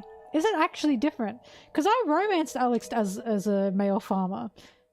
Because yowie. And I was like shocked at how nice and good he was, because I thought he'd be just so annoying, but he like nearly made me cry. I was like, oh my god.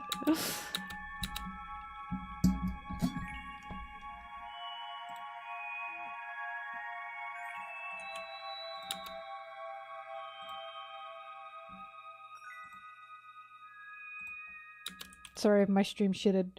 Oh my god, I'm sorry my stream shitted.